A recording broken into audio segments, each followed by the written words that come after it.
அஸ்ஸலாமு அலைக்கும் வரஹ்மத்துல்லாஹி வபரகாத்துஹு. அன்புக்குரிய சகோதரர்களே, அல்லாஹ் அல்லாதவர்களுக்காக பூஜை செய்யப்பட்ட மாமிசம் அல்லாத உணவுகள் ஹலாலா ஹராமா என்றதுதான் நம்முடைய விவாத தலைப்பாக போய்கொண்டிருக்குது. இந்த விவாதத்தில் இதுவரைக்கும் நாம் என்னென்ன கேள்விகளை எதிர்த்தரப்பிடத்தில் கேட்டிருக்கிறோம் அப்படிங்கிறத ஒரு முறை ஞாபகப்படுத்தி கொண்டு விவாதத்துக்குள்ளே போகலாம். நாம் வைக்கக்கூடிய வாதங்களை உன்னிப்பாக கவனிக்கணும், அதுக்கு பதில் சொல்லணும். அதை கவனிக்காமல் நீங்கள் உங்களுக்கு தெரிந்ததையெல்லாம் பேசக்கூடிய வகையில் பேசக்கூடாது. அப்போ நாம் என்ன வாதம் வைக்கிறோம்ங்கிறத முதல்ல நீங்கள் கவனத்தில் எடுத்து அதுக்கெல்லாம் பதில் சொல்லுங்கள். முதலாவது நாம் கேட்டோம், எந்த ஒரு உணவு சிறுக்கான கோட்பாட்டில் தயாரிக்கப்பட்டிருக்கிறதோ அது ஹராமான உணவு அப்படின்னு பேசியிருந்தார். நாம் போட்டு காட்டி இதுக்கு என்ன ஆதாரம் அப்படின்னு கேட்டோம்.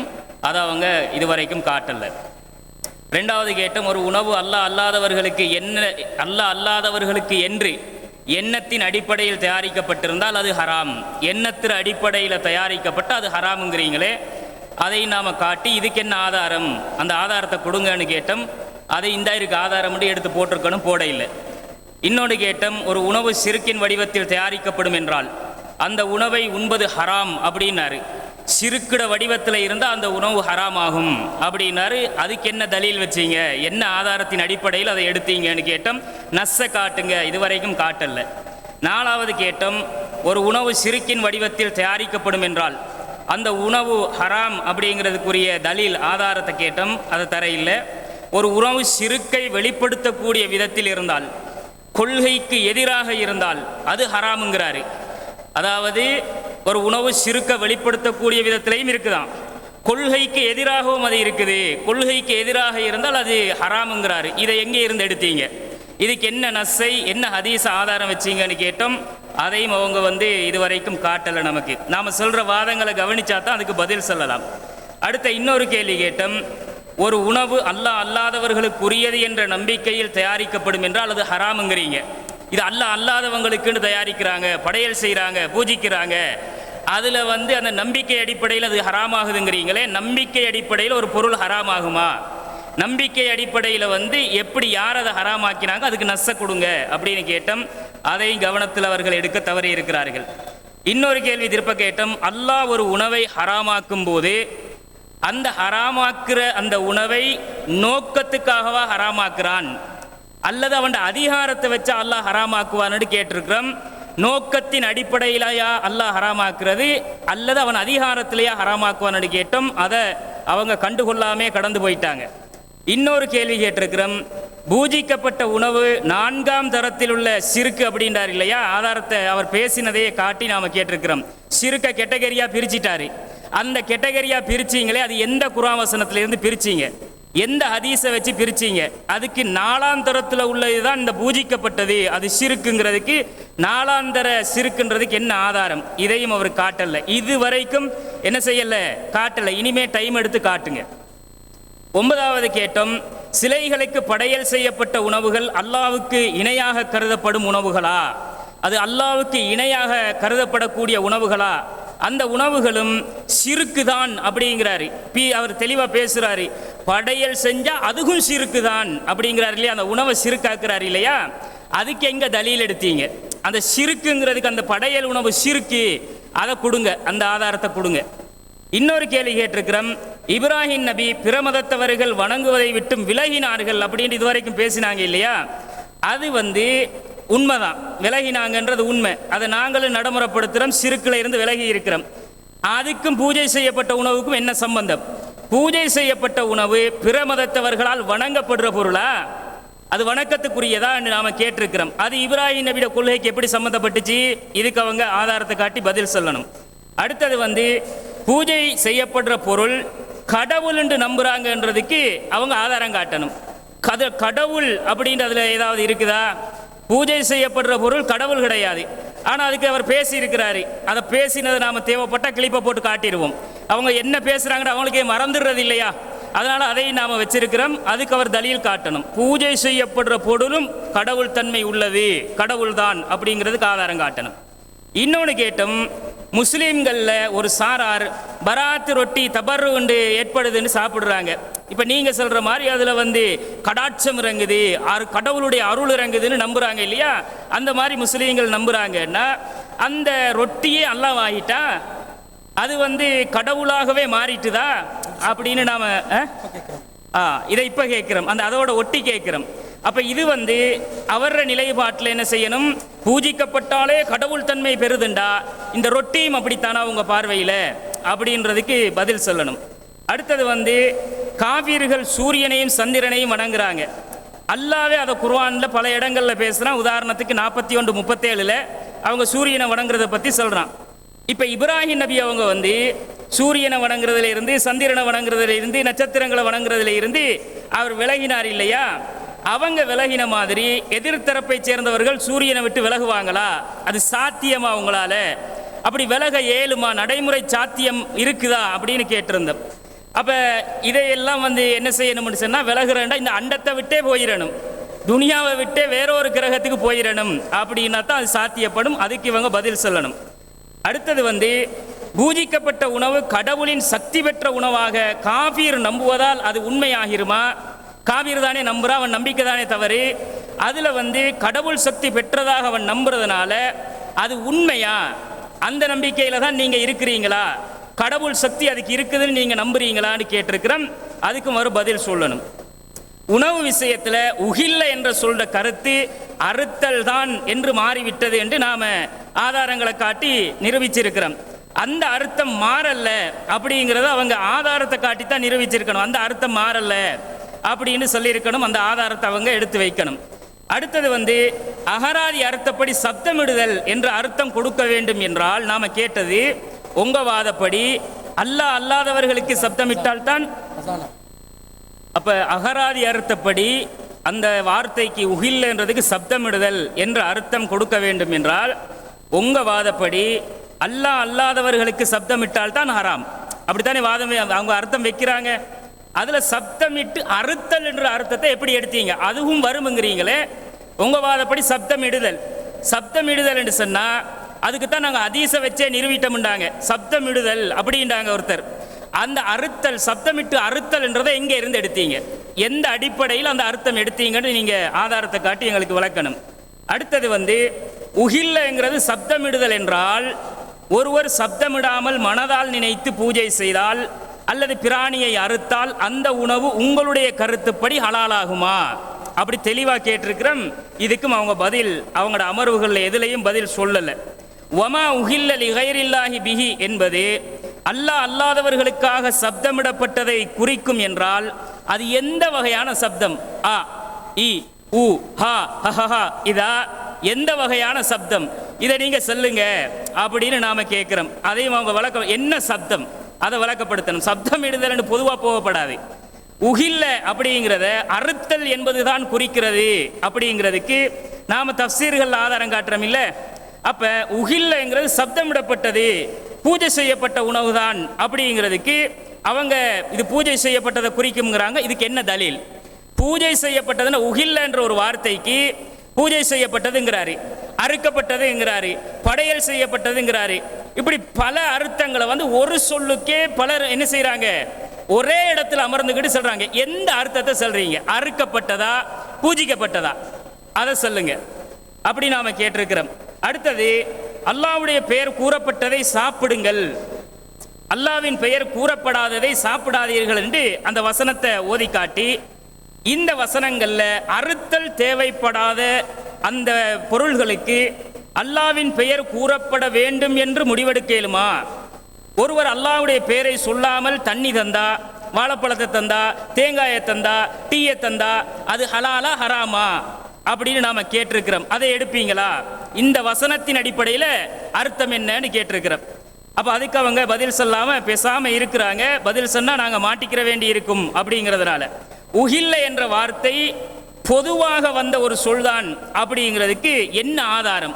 கடைசியா பேசும்போது ஒரு சகோதரர் சில்மி சொன்னாரு, மிம்மா துக்கி ரஸ்முல்லாஹி அலைஹின்றது என்னன்னா, மிம்மா அந்த மான்றது வந்து இதுதான் இல்ல எல்லாத்தையும் எடுத்துக்கும், அது ஆம்மாவாக எல்லாம் எடுத்துக்கும் அப்படின்னுட்டாரு. அந்த ஆம்மாவாக எல்லாத்தையும் எடுக்கும்னா நாம் அப்பதான் கேட்டோம், அல்லாஹுடைய பெயர் கூறப்படாதவைகளை நீங்க சாப்பிடாதீங்கிறான் அல்லாஹ். அல்லாஹ்வுடைய பெயர் சொன்னதை சாப்பிடுங்கிறான். அந்த வசனத்தை ஓதி காட்டி கேட்கிறோம், எல்லாத்தையும் எடுக்கும் இல்லை, மாமிசத்தையும் எடுக்கும், மாமிசம் அல்லாததையும் எடுக்கும்னா நீங்க மற்ற பொருளை எல்லாம் பிஸ்மில் சொல்லாம தந்தா அது ஹலாலா, சாப்பிடலுமா? அப்ப சாப்பிட்டுக்கிட்டு இருக்கிறீங்களே, இந்த வசனத்துக்கு எதிராக இருக்குதே அப்படின்னா அதுக்கு பதில் சொல்லலை. இப்ப இது பெரிய ஒரு வாதம் மாதிரி எல்லாத்தையும் உள்ளடக்கும்னாரா, அதுக்கு மாற்றமா அவர் பக்கத்தில் உட்கார்ந்துட்டு இருக்கிற ஒரு பக்கத்தில் மிம்மா துக்கிரஸ்முல்லாஹி அலைஹி என்றா என்ன தெரியுமா? அது எல்லாம் இல்லை, அலைஹி அதன் மீதுன்றது அறுக்கிற பிராணியைத்தான் குறிக்கும்ட்டாரு. எப்படிப்பட்ட முரண்பாடு! ஒரே சபையில் உட்கார்ந்துக்கிட்டு ரெண்டு பேரும் முரண்பட்டு பேசுறாங்க. அந்த கிளிப்பை போடுங்களேன். அப்ப ஒரே சபையில இருந்து ஒருத்தர் வந்து அறுக்கிற பிராணி. பிஸ்மில்லாஹிர் ரஹ்மானிர் ரஹீம். அஸ்ஸலாமு அலைக்கும் வரஹ்மத்துல்லாஹி வபரகாத்துஹு. கண்ணியத்துக்குரிய எல்லாம் வல்ல அல்லாஹ் ஜல்ல ஷானஹு வ தஆலாவின் நல்லடியார்களே, என்ன செய்கிறார்கள் என்றால், ரெண்டு கேள்விகளுக்கு நம்ம பதில் சொல்றதற்கு ஒரு அவகாசத்தை கொடுத்துருப்போம். அதனால் என்ன செய்கிறது, பதில் சொல்லப்பட்ட 20 கேள்வியை அதோட அட்டாச் பண்ணி 22 கேள்விக்கு பதில் சொல்லலைங்கிற மாதிரி ஒரு வேலை திட்டத்தை என்ன செய்கிறாங்க, அறிமுகப்படுத்துகிறாங்க. அப்படி 22 கேள்விக்கு பதில் சொல்லாமல் விடலை. நாங்கள் உங்களுக்கு தேவையான பதில் என்ன செய்யும், நீங்கள் இந்த மன்றத்திலிருந்து போவதற்கிடையில் உங்களுக்கு நாங்கள் வழங்குவோம், கவலைப்படாதீங்க. அப்போ அந்த பதில்களை நாங்கள் சொல்கிறதுக்கு முன்னால் நம்ம இவர்களை நோக்கி கேட்டிருக்கக்கூடிய ஒரு தொகை கேள்வி இருக்குல்ல, அதையும் வந்து என்ன செய்கிறாங்கன்னு சொன்னால் மறந்துடுறாங்க. அல்லது மக்களுக்கு வந்துட்டு மறந்துடும் அப்படிங்கிற நினைப்பில் என்ன பண்ணுறாங்க, அவங்க கேள்வி கேட்ட மாதிரி நம்ம பதில் சொல்லலைங்கிற மாதிரியும் கொண்டு போவதற்கு ஒரு முயற்சி எடுக்கிறாங்க. முதலாவது வமா உஹில்ல தொடர்பாக என்ன செஞ்சுருக்கிறோம், பல கேள்விகள் அடுக்கியிருக்கிறோம். முதலாவது என்ன கேட்டோம், உஹில்ல என்பது பொது வழக்கில் எல்லா அறுப்பவர்களையும் குறிக்கும் அப்படின்னு சொல்கிறீங்க. அப்போ எல்லா நேரத்திலையும் ஆடு மாடு கோழி எல்லாம் அறுக்கிற நேரத்தில் உஹில்லைன்னு சொல்லப்பட்டிருக்கிறாங்க. கேள்வி கேட்டோம், பாய் திறந்தாங்களா, பதில் சொன்னாங்களா? அடுத்து என்ன கேட்டோம், ஒரு 50-60 ஆதாரத்தை தாங்கன்னு கேட்டிருந்தோம். அடுத்து ரெண்டாவது கேள்வி என்ன கேட்டிருந்தோம்னு சொன்னால், வஹீல வந்து அறுப்பது, அதாவது வஹீல இருந்து அறுப்பது என்று சொல்வதற்குரிய ஒரு ஆதாரத்தை வஹி அடிப்படையிலிருந்து குர்ஆனுடைய ஹதீஸுடைய ஆதாரத்திலிருந்து எடுத்து தரணும் அப்படி என்று கேட்டிருந்தோம். வித்தியாசத்தை விளங்கிக்கோங்க. குர்ஆன்ல இருந்து ஹதீஸ்ல இருந்து இதை அறுக்கிறதுக்கு உஹில் என்று சொல்லப்பட்டிருக்கிறது என்று கேட்டோம். சத்தம் வந்துச்சு அந்த பக்கத்துல இருந்து, சத்தம் வரல. அதே மாதிரி என்ன கேட்டோம், இப்ராஹிம் அலைஹிஸ்ஸலாம் அவங்க தன்னுடைய மகனை அறுக்க போகிற விஷயத்துல அன்னி அதுபகுக்குன்னு சொல்றாங்க, அன்னி உஹில்லுக்கேன்னு சொல்லலை. ஃபிரௌன் தன்னுடைய ஃபிரௌனுடைய கூட்டத்தை பற்றி அல்லாஹ் குர்ஆன்ல சொல்கிற நேரத்தில் யுதபிஹூன அப்னாஹும், அவர்களுடைய ஆண் குழந்தைகளை அறுத்து கொன்றார்கள் என்று அல்லாஹ் சொல்றான். அறுத்தார்கள் என்று சொல்கிறான், யுஹில்லூன என்று அல்லாஹ் சொல்லலை. அதே மாதிரி பக்ராவில், சூரத்துல் பக்ராவில் வருது, பதபஹூஹா, அவர்கள் என்ன செய்தார்கள், ஒரு மாட்டை அறுத்தார்கள். அதே மாதிரி யாமுருக்கும் அன் ததுபஹு பக்ரா, அல்லாஹு தஆலா உங்களுக்கு ஏவுகிறான் ஒரு மாட்டை அறுக்கும்படி. அங்கேயெல்லாம் என்ன வருகிறது, அன் ததுபஹூன்னு வருகிறது, அன் துஹில்லூன்னு வரல. அதே மாதிரி ஃபஅஹல்லுஹான்னு வரல. அதே மாதிரி லிரப்பிக்க வன் ஃபஸல்லி லிரப்பிக்க வன்ஹர், உமது இறைவனுக்காக நஹர் செய்வீராக, அறுப்பீராக என்று வருகிறதே ஒழிய லிரப்பிக்க ஹில்லங்கிற சொல் வரல. அப்போ இவ்வளவெல்லாம் அள்ளி போட்டும் பொது வழக்கத்தில் வமா உஹில்லைங்கிற உஹில்லை என்று சொன்னாலே அறுக்கிறதான்னு சொல்றீங்களே, இது எவ்வளவு பெரிய பூசணிக்காய் சோத்துல மறைக்கிறீங்க அப்படின்னு பேசியிருக்கிறோம். அதுக்கெல்லாம் ஒரு தகுந்த பதில் சொல்லப்பட்டுச்சா? இப்போ பட்டியல் வாசிக்கிறாங்க, விலை பட்டியல் வாசிக்கிற மாதிரி பட்டியல் வாசிக்கிறாங்க. கொஞ்சமாச்சும் ஒரு நியாயத்தோட பட்டியல் வாசிச்சிங்களா நீங்க? பதில் சொல்லாத ஒரு கேள்வி இல்லை என்று சொல்கிற அனைத்து அளவுக்கு எல்லாத்துக்கும் பதில் சொல்லுவோம். அடுத்த விஷயம் என்னன்னு சொன்னா, இப்னு அப்பாஸ் ரலியல்லாஹு அன்ஹு அவங்க அறிவிக்கக்கூடிய அந்த அறிவிப்பு தொடர்பாக ஒரு விஷயத்தை முன் வச்சிருந்தோம். என்ன சொல்லியிருந்தோம், அவங்க சொல்றாங்க வந்துட்டு வமா உஹில்ல பிஹி லிகைரில்லாஹ் என்று சொன்னா, மா உஹில்ல லித்தவாகீத், போலி தெய்வங்களுக்கு இஹ்லால் செய்யப்பட்டது, அர்ப்பணிக்கப்பட்டதுன்னு அர்த்தம். துபிகைங்கிற அர்த்தம் அதுக்கு அவர் வாயிலிருந்து அது வரல. அதே மாதிரி துபிகே என்று சொல்லக்கூடிய அர்த்தம் தரக்கூடிய அந்த செய்தியில பலவீனம் இருக்கிறது அப்படின்னு அதையும் எடுத்து வச்சிருந்தோம். அது அடுத்ததாக வந்துட்டு இப்போ ஒரு கேள்வியை நாங்கள் முன்வைக்கிறோம். அறுக்கும் எல்லோரும் பொது வழக்கில் முஹில்லுன்னு தான் சொல்லுவாங்க. என்னத்தை அறுத்தாலும், என்ன எந்த பிராணியாக அறுத்தாலும், எதுக்காக வேண்டி எந்த நோக்கத்துக்காக வேண்டி அறுத்தாலும் அதை என்ன செஞ்சிருவாங்க, முஹில்லுன்னு தான் சொல்லுவாங்க அப்படின்னு நீங்கள் சொல்கிற இந்த செய்தியை பொறுத்தவரையில், பிஜே வாசித்த அந்த செய்தியை பொறுத்தவரையில் பகவியிலிருந்து வாசிக்கிறார் ரமலானில். அதில் என்ன சொல்கிறாரு, கீலலி குல்லி தாபிஹின் வைல்லம் எஜ்ஹர் பி தஸ்மியத்தி முஹில்லுன். சத்தம் போட்டு பேரை சொன்னாலும் சொல்லாவிட்டாலும் ஒருவன் வந்து அறுக்கிறான் என்று சொன்னால் அறுக்கின்ற எல்லோருமே முஹில்லுன்னு தான் சொல்லப்படும் அப்படின்னு சொல்றாரு, வாசிக்கிறாரு. அதில் என்ன வாசகம் வருது, கீழே கூறப்பட்டது. கூறப்பட்டதுன்னு சொன்னா அல்லாஹ்வும் ரசூலும் ஏன் கூறல? அப்ப அல்லாஹ் ரசூல் தன்னுடைய வேதத்தில் வந்து அறுத்தல் சப்ஜெக்ட்ல எத்தனையோ இடத்துல பேசுறாங்க. அங்கெல்லாம் ஏன் அந்த இடத்துல அந்த இஹ்லாலுங்கிற வார்த்தை அல்லாஹ்வும் ரசூலும் ஏன் பயன்படுத்தல? அதை ஒரு கேள்வியா வச்சோம், இப்பயும் வைக்கிறோம். அஞ்சாவதா கேட்டோம், ஷிர்க்கை ஆதரிக்கும் வகையில். ஐந்தாவது கேள்வியா வைக்கிறோம், ஷிர்க்கான ஒரு விஷயத்தை ஆதரிக்கக்கூடிய வகையில், அதாவது இப்னு அப்பாஸ் ரலியல்லாஹு அவர்கள் சொன்னதாக ஒரு கருத்தை முன்வைக்கிறீங்க. அதில் என்ன சொல்றீங்க, இப்னு அப்பாஸ் ரலியல்லாஹு அன்ஹு அவர்கள் வமா உஹில்ல என்று சொல்லக்கூடிய விஷயத்தில் அவங்க வந்து துபிகை என்று சொல்லியிருக்கிறாங்க, அறுத்தல் என்று சொல்லியிருக்கிறாங்க. எனவே அதுதான் அதனுடைய அர்த்தம்னு நீங்கள் சொன்னீங்க. நம்ம என்ன கேட்டோம், அது வந்து அவர் அர்த்தம் தான் சொல்கிறாரா அல்லது விளக்கம் சொல்கிறாரான்னு கேட்டோம். அர்த்தமா விளக்கமான்னு எப்படி பிரித்து அறிஞ்சிக்கிட்டீங்கன்னு கேட்டோம். வாயை திறந்தாங்களா? இல்லை இப்படி இருந்த அர்த்தம், இப்படி இருந்த விளக்கம், விளக்கம் இப்படி இருக்கும், அர்த்தம் இப்படி இருக்கும் அப்படின்னு ஏதாச்சும் தகவல் உங்களுக்கு சொன்னாங்களா? நீங்கள் புரியக்கூடிய வகையில் எதையாச்சும் சொன்னாங்களா? அர்த்தமும் அதுதான், விளக்கமும் அதுதான், தஃப்சீரும் அதுதான் என்று குழம்பக்கூடிய அளவுக்கு உள்ள ஒரு விஷயத்தை எடுத்து காட்டிட்டு என்னது அது அர்த்தம் தான் சொன்னார். இப்னு அப்பாஸ் என்ன செஞ்சாராம், அர்த்தம் தான் செஞ்சாராம். அடுத்த விஷயம் என்னன்னு சொன்னா, இமாம்களை பொறுத்த வரையில தஃப்சீர் என்று சொன்னா எடுக்க மாட்டோம், ஆனா எடுப்பாங்க. தஃப்சீரை தான் காட்டிக்கிட்டு இருக்கிறாங்க. தஃப்சீர் விளக்கத்தை அவங்களுடைய வாயாரே மொழிபெயர்க்கிறாரு பிஜே. எப்படி மொழிபெயர்க்கிறாரு, ஒரு இடத்துல மொழிபெயர்க்கிற நேரத்தில் இந்த தஃப்சீருக்கு வந்து இந்த அறிஞர் எப்படி சொன்னார், அந்த கிளிப்பெல்லாம் நாங்கள் போடுவோம் இன்ஷா அல்லாஹ். அதை பார்க்கும் பொழுது நாங்கள் சொன்னது உண்மை என்பது நிரூபிக்கப்படும்.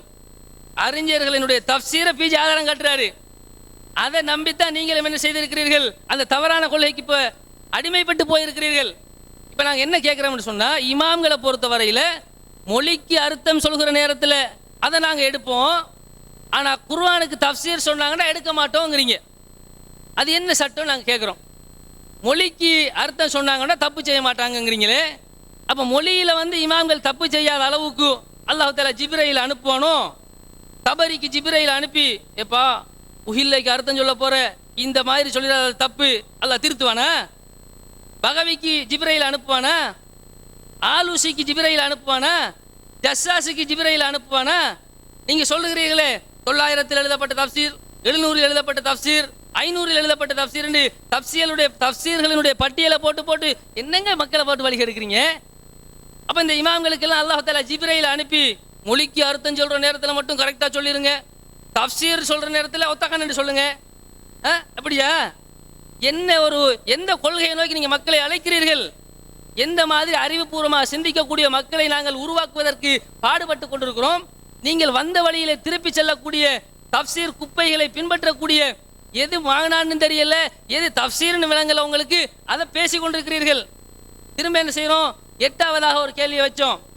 நைசாபூரி அவர்கள் என்ன செய்கிறாங்க, தன்னுடைய நூலில் வந்துக்கிட்டு எல்லா விதமான வணக்க வழிபாடுகளும், குர்பானுங்கிற வார்த்தையை போட்டு சொல்கிறாரு, எல்லா விதமான வணக்க வழிபாடுகளுக்கும் என்ன செய்யப்படும், அந்த அந்த அந்த அர்த்தம் கொடுக்கப்படும். வமா உஹில்ல பிஹி லிகைரில்லாஹி அப்படிங்கிறது குல்லுமா யதகர்ரபு பிஹி இலல்லாஹி ரியான் வ சும்அத்தன், அல்லாஹ்வுக்காக வேண்டி, அல்லாஹ்வுடைய நெருக்கத்தை பெறுவதற்காக வேண்டி செய்யப்படுகிற எல்லா வணக்க வழிபாட்டுகளிலும் இந்த இந்த வமா உஹில்ல பிஹிங்கிறது பொருந்தும்.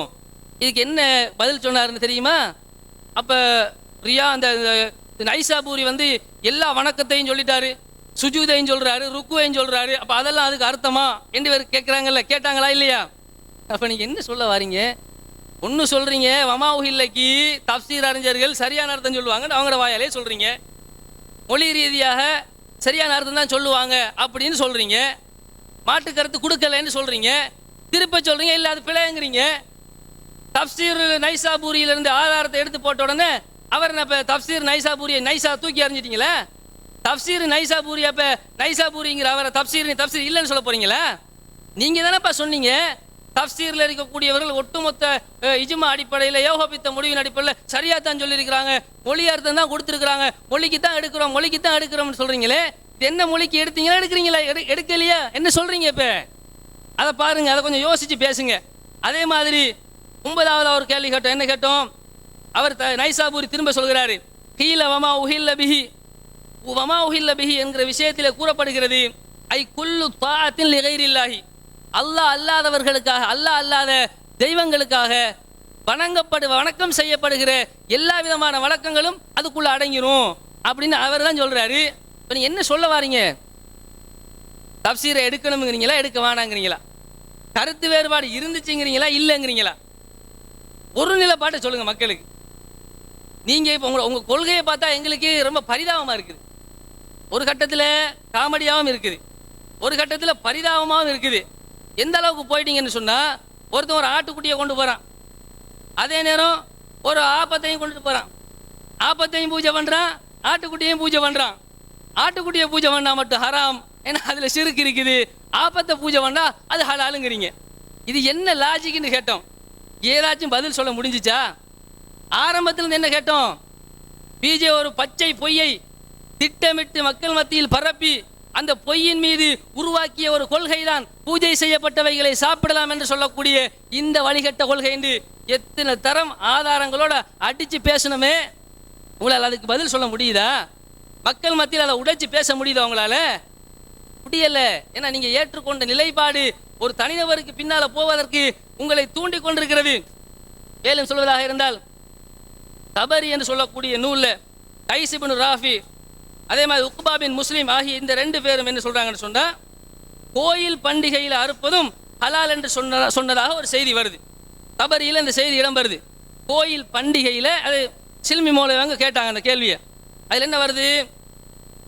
வமா உஹில்ல பிஹி லிகைரில்லா, அதுக்கு சொல்றாரு வந்துட்டு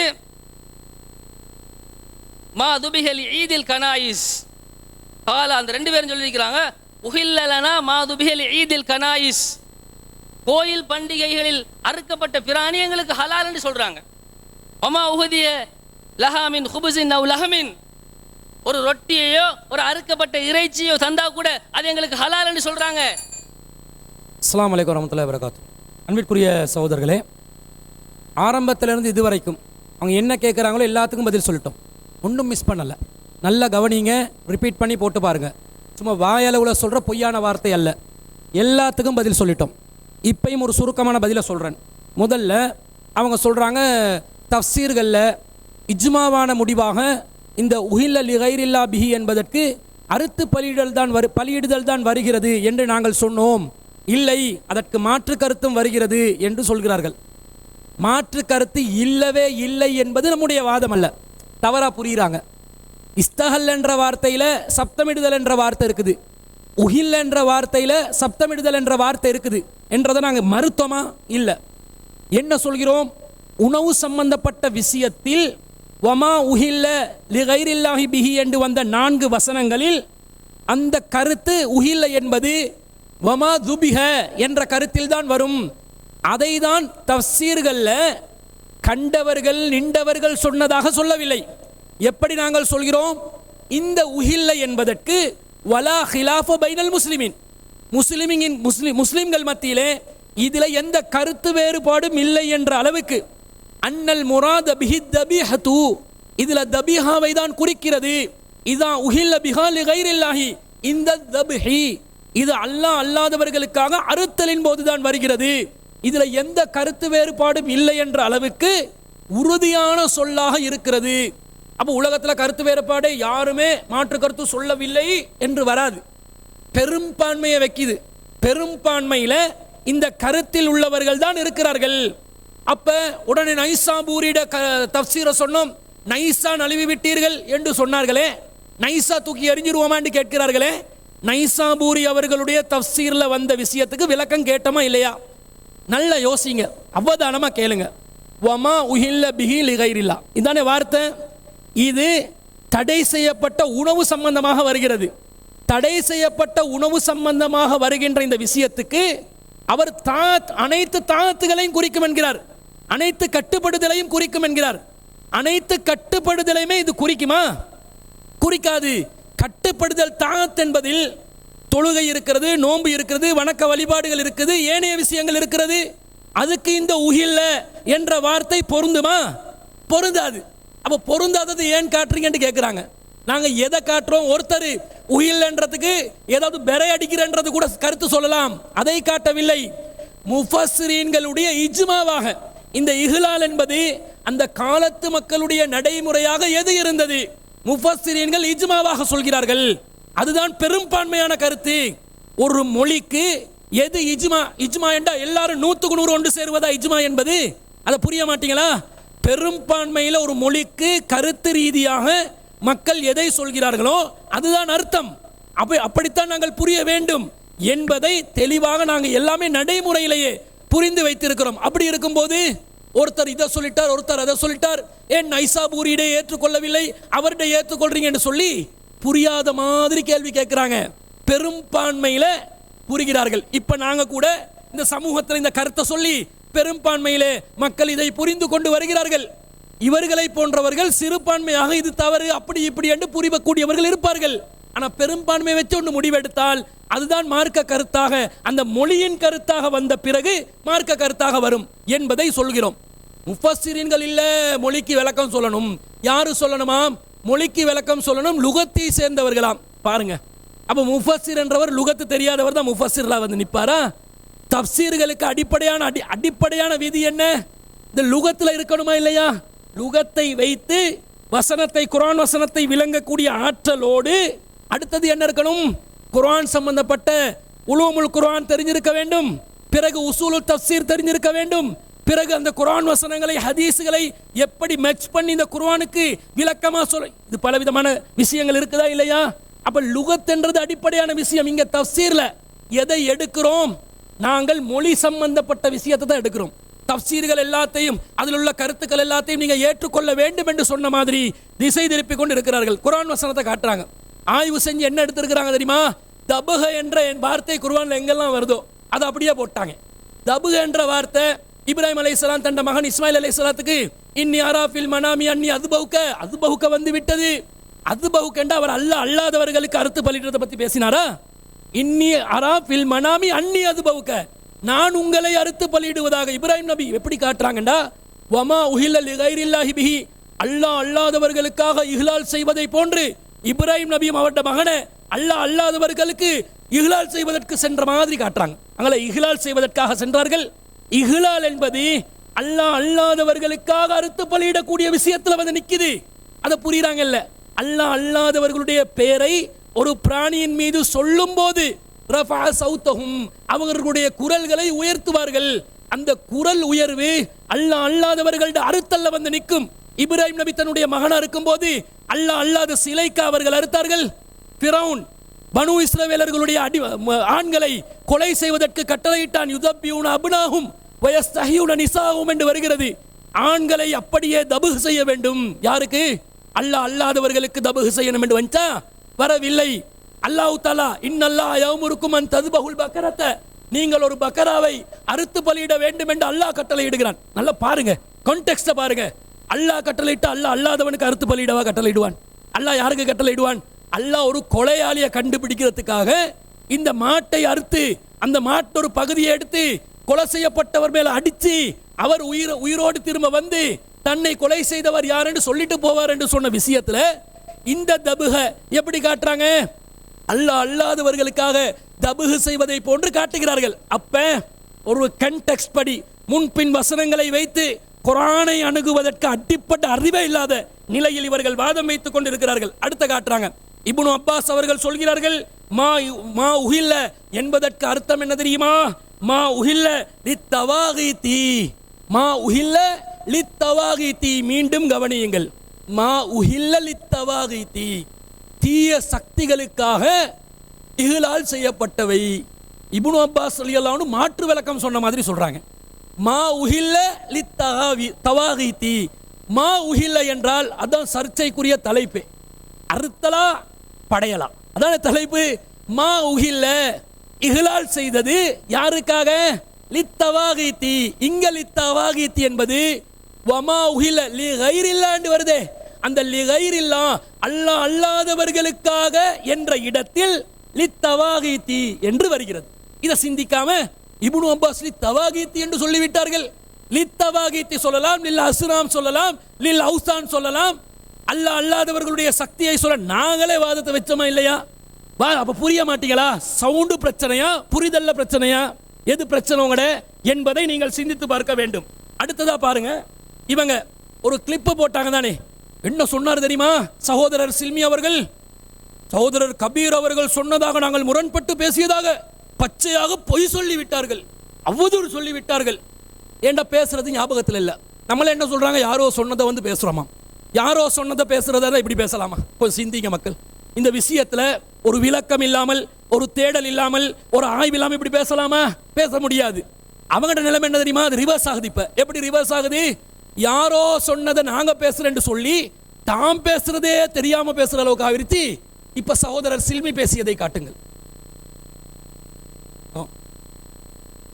முதலாவது கிளிப்ல உள்ள விளக்கத்தை சொல்லி இருக்கிறார். முதலாவது என்ன சொன்னார்? வலா தகுலு மிம்மா துக்கிர ஸ்முல்லாஹு அலைஹி என்று வருவது பிராணிகளை தான் குறிக்கும் என்று சகோதரர் கபீர் சொன்னார். நாங்க கேட்ட என்ன கேள்வி? அல்லாஹ் சொல்கிறானே, அல்லாஹ்ட பேர் சொன்னதை மட்டும் நீங்கள் சாப்பிடாமல் இருப்பதற்கு என்ன நேர்ந்தது என்று கேட்கும்போது இங்க இஸ்முல்லாஹ் அலைஹி என்று வருது, இஸ்முல்லாஹி அலைஹி என்று வருகிறது. அதன் மீது என்றா அது பிராணி என்று நாங்கள் முடிவெடுப்போம். நாங்க முடிவெடுப்போம், நீங்க எப்படி முடிவெடுப்பீங்க? அதன் மீது அல்லாஹ்வின் பெயர் சொல்லுதல் என்றால் பிராணியையும் குறிக்கும், பிராணி அல்லாததையும் குறிக்கும் தானே. அப்ப நீங்க பிஸ்மி சொல்லிதான் கத்திரிக்காவை கொடுக்கணும் என்று சொல்லுவீங்களா? பிஸ்மி சொல்லிதான் எங்கர்மாவை கொடுக்கணும் என்று சொல்லுவீங்களா? பிஸ்மி சொல்லிதான் ரத்திமாவை கொடுக்கணும் என்று சொல்லுவீங்களான்னு கேட்டோம். அதுக்கு சகோதரர் கபீர் என்ன சொன்னார்? அதெல்லாம் நாங்க கத்திரிக்காய்க்கு சொன்னோமா, வாழைப்பழத்துக்கு சொன்னோமா, பண்டக்காக்கு சொன்னோமா? இல்லையே. எதுக்கு சொன்னோம்? அது வந்து நாங்க பிராணிக்கு தான் சொன்னோம் என்று அவர் சொன்னதை நாங்க ஏற்கனவே போட்டு காட்டினோம். அடுத்த ஒரு கேள்வி கேட்குறாங்க. பமா துக்கிர ஸ்முல்லாஹி அலைஹி, என்னது? அல்லாஹ்வுடைய பெயர் சொல்லப்படாதவற்றை மிம்மாலாம் யுதுக்கர் ஸ்முல்லாஹி அலைஹி, எந்த விஷயத்தில் அல்லாஹ்வுடைய பெயர் கூறப்படவில்லையோ அதனை நீங்கள் சாப்பிடாதீர்கள்ங்கிற குர்ஆன் வசனத்தை சொல்றாங்க. எதில் அல்லாஹ்வுடைய பெயர் கூறப்படவில்லையோ அதனை நீங்கள் சாப்பிடாதீர்கள் என்றால் அது வந்து கத்தரிக்காய் குறிக்குமா? அது வந்து உருளைக்கிழங்கு குறிக்குமான்னு கேட்குறாங்க. கத்தரிக்காயை உருளைக்கிழங்கை அந்த வசனம் குறிக்காது என்பதற்கு நபிகள் நாயகம் ஸல்லல்லாஹு அலைஹி வஸல்லம் அவர்கள் நடைமுறை ரீதியாக விளக்கம் சொல்லிட்டாங்களே. அல்லாஹ்வுடைய பெயர் சொல்லுதல் என்று ஒன்று இருக்கிறது, அல்லாஹ் அல்லாஹ்வுடைய பெயர் சொல்லுதல் என்று ஒன்று இருக்கிறது. அல்லாஹ்வுடைய பெயர் சொல்லுதல் என்பது பிராணிகளுக்கு தான். அல்லாஹ்வுடைய பெயர் சொல்லுதல் என்பது பிராணிகளை அறுக்கும் பொழுது, அல்லாஹ்வுடைய பெயர் சொல்லுதல் என்பது பிராணிகளுக்கு தான். அல்லாஹ்வுடைய பெயர் சொல்லுதல் என்பது பிராணிகளை அறுக்கும் பொழுது, அல்லாஹ்வுடைய பெயர் சொல்லுதல் என்பது பிராணிகளுக்கு தான். அல்லாஹ்வுடைய பெயர் சொல்லுதல் என்பது பிராணிகளை அறுக்கும் பொழுது, பிராணிகளை அறுக்கும் பொழுது அல்லாஹ்வுடைய பெயர் சொல்லி ரசூல் ஸல்லல்லாஹு அலைஹி வஸல்லம் அறுத்தாங்க, அறுத்து காட்டினாங்க. அப்படி அறுக்கப்படாத தின்ன வேணான்னு தெளிவுபடுத்தினாங்க, செஞ்சு காட்டினாங்க. இப்ப அதை சொல்லிட்டு சகோதரர் சில்மி என்ன சொன்னார்? இஸ்முல்லாஹி அலை இமாம் தபரி அவர்கள் விளக்கம் சொல்வதாக வந்தார்கள். இமாம் தபரி வக்கால ஆஹரூன் என்று சொல்கிறார். ஆரம்பத்தில் துபிக சம்பந்தமா எத்தனை பேர் சொன்னார்ன்றதை கூட விளங்கப்படுத்தல. 7 கருத்து சொல்றாரு. 7 பேருடைய சொற்களை காட்டி இவங்க துபிகன்ற கருத்தை தான் ஆணித்தரமா சொல்றாங்க. உஹில இஹ்லாலுக்கு சொல்லிட்டு 3 ஆதாரங்களை வச்சாங்க. அதுல 3ல 2 சொன்னாங்க, 3வது இப்ப சொல்லி இருக்கிறாங்க. 3வது கம்ப்ளீட்டா வாதமா வைங்க, பதில் இன்ஷா அல்லாஹ் நெருப்பு போல் வரும் இன்ஷா அல்லாஹ். நீங்க அந்த 2 சொன்னீங்களே, அந்த 2 சொல்லும் போது சகோதரர் சில்மி சொன்னார், என்ன சொன்னார்? இமாம் தபரி அவர்கள் அங்க வமா துபிய என்று இங்க வமா இஸ்முல்லாஹி அலை என்று சொன்னா துபி என்ற கருத்தில் சொல்லவில்லை. அப்ப அல்லாஹ்ட பேரை நீங்க வேற ஒன்றுக்கு சொன்னீங்கடா, எதுக்கு சொன்னாலும் அல்லாஹ் அல்லாதவர்கள்ட பேரை கத்திரிக்காய்க்கு சொன்னாலும் இறைச்சிக்கு சொன்னாலும் அது குறிக்கும் என்றார். அதிகமானக்கள் வேற கருத்து சொல்லிக்கிறாங்க. சொல்லும்போது அவர் வாதம் என்ன வைக்கிறான்னு கேட்டா, மாதுக்கிற அழகி கைரு இஸ்மில்லா, அதுல வந்து கைரு இந்த மாதுக்கிற அழகி என்ற வார்த்தை வருது இல்லையா, அதுக்கு எதுக்கு மீட்டுவீங்க, எங்க மீட்டுவீங்க, அது எதை குறிக்கும் தெரியுமா? அது பிராணியை மட்டும் தான் குறிக்கும் என்று சொல்றாரு. தபரிக்கே இவர் விளக்கம் சொல்றாரு. தபரி அவர் உள்ளத்துல அதான் நினைச்சுக்கிறாரு. அதுக்கு இவர் உள்ளத்தை புரிஞ்சு விளங்கின மாதிரி அதுக்கு தான் விளக்கம் சொல்லணும். அவ தபரியில வந்து 2 அர்த்தம், துபிகன் அர்த்தம் மீக்கிற துபிகை எல்லாம் வேற விளக்கம் சொல்ற. அப்ப என்ன அர்த்தம்? அந்த அர்த்தம் வரான்னு அர்த்தம். துபிகன்னு முன்னுக்கு சொல்லப்பட்டால் அதுக்கு வேற கருத்து சொல்லப்பட்டால் அப்ப அறுக்கிற சப்ஜெக்ட் அல்ல, வேற ஒன்றை தான் குறிக்கும். அழகி என்று சொல் எதுக்கு மீளு தெரியுமா? கடவுளுக்கு முன்னால் நீங்க எண்ணத்தை கொண்டு வச்சாலும் கூட அதன் மீது அல்லாஹ்வுடைய பெயரை சொல்லி அது அந்த அர்ப்பணிக்கிறது குறிக்கும். துபிகன்னு முன்னுக்கு சொல்லப்பட்டால் அதுக்கு வேற கருத்து சொல்லப்பட்டால் அப்ப அறுக்கிற சப்ஜெக்ட் அல்ல, வேற ஒன்றை தான் குறிக்கும். அழகி என்று சொல் எதுக்கு மீளு தெரியுமா? கடவுளுக்கு முன்னால் நீங்க எண்ணத்தை கொண்டு வச்சாலும் கூட அதன் மீது அல்லாஹ்வுடைய பெயரை சொல்லி அது அந்த அர்ப்பணிக்கிறது குறிக்கும். துபிகன்னு முன்னுக்கு சொல்லப்பட்டால் அதுக்கு வேற கருத்து சொல்லப்பட்டால் அப்ப அறுக்கிற சப்ஜெக்ட் அல்ல, வேற ஒன்றை தான் குறிக்கும். அழகி என்று சொல் எதுக்கு மீளு தெரியுமா? கடவுளுக்கு முன்னால் நீங்க எண்ணத்தை கொண்டு வச்சாலும் கூட அதன் மீது அல்லாஹ்வுடைய பெயரை சொல்லி அது அந்த அர்ப்பணிக்கிறது குறிக்கும். தெளிவான வார்த்தை. அதாவது தபரி அவர்கள் ஆரம்பத்தில் துபிக சொல்லிவிட்டார்கள், பிறகு இஸ்முல்லாஹி அலைஹி என்கிறார். அதனால இந்த கருத்து துபிகவை குறிக்காது, கடவுளுக்கு முன்னால் எதை வைத்தாலும் அது குறிக்கும். இதுதானுங்க முரண்பாடு. அவர் சொல்கிறார் கத்திரிக்காவை குறிக்காதண்டு, இவர் சொல்கிறார் கடவுளுக்கு முன்னால் எதை படைத்தாலும் குறிக்கும். இப்ப யாரு வந்து இட்டு கட்டினா, யார் உங்களுக்கு நீங்க சொல்லாததை யாரு சொன்னா?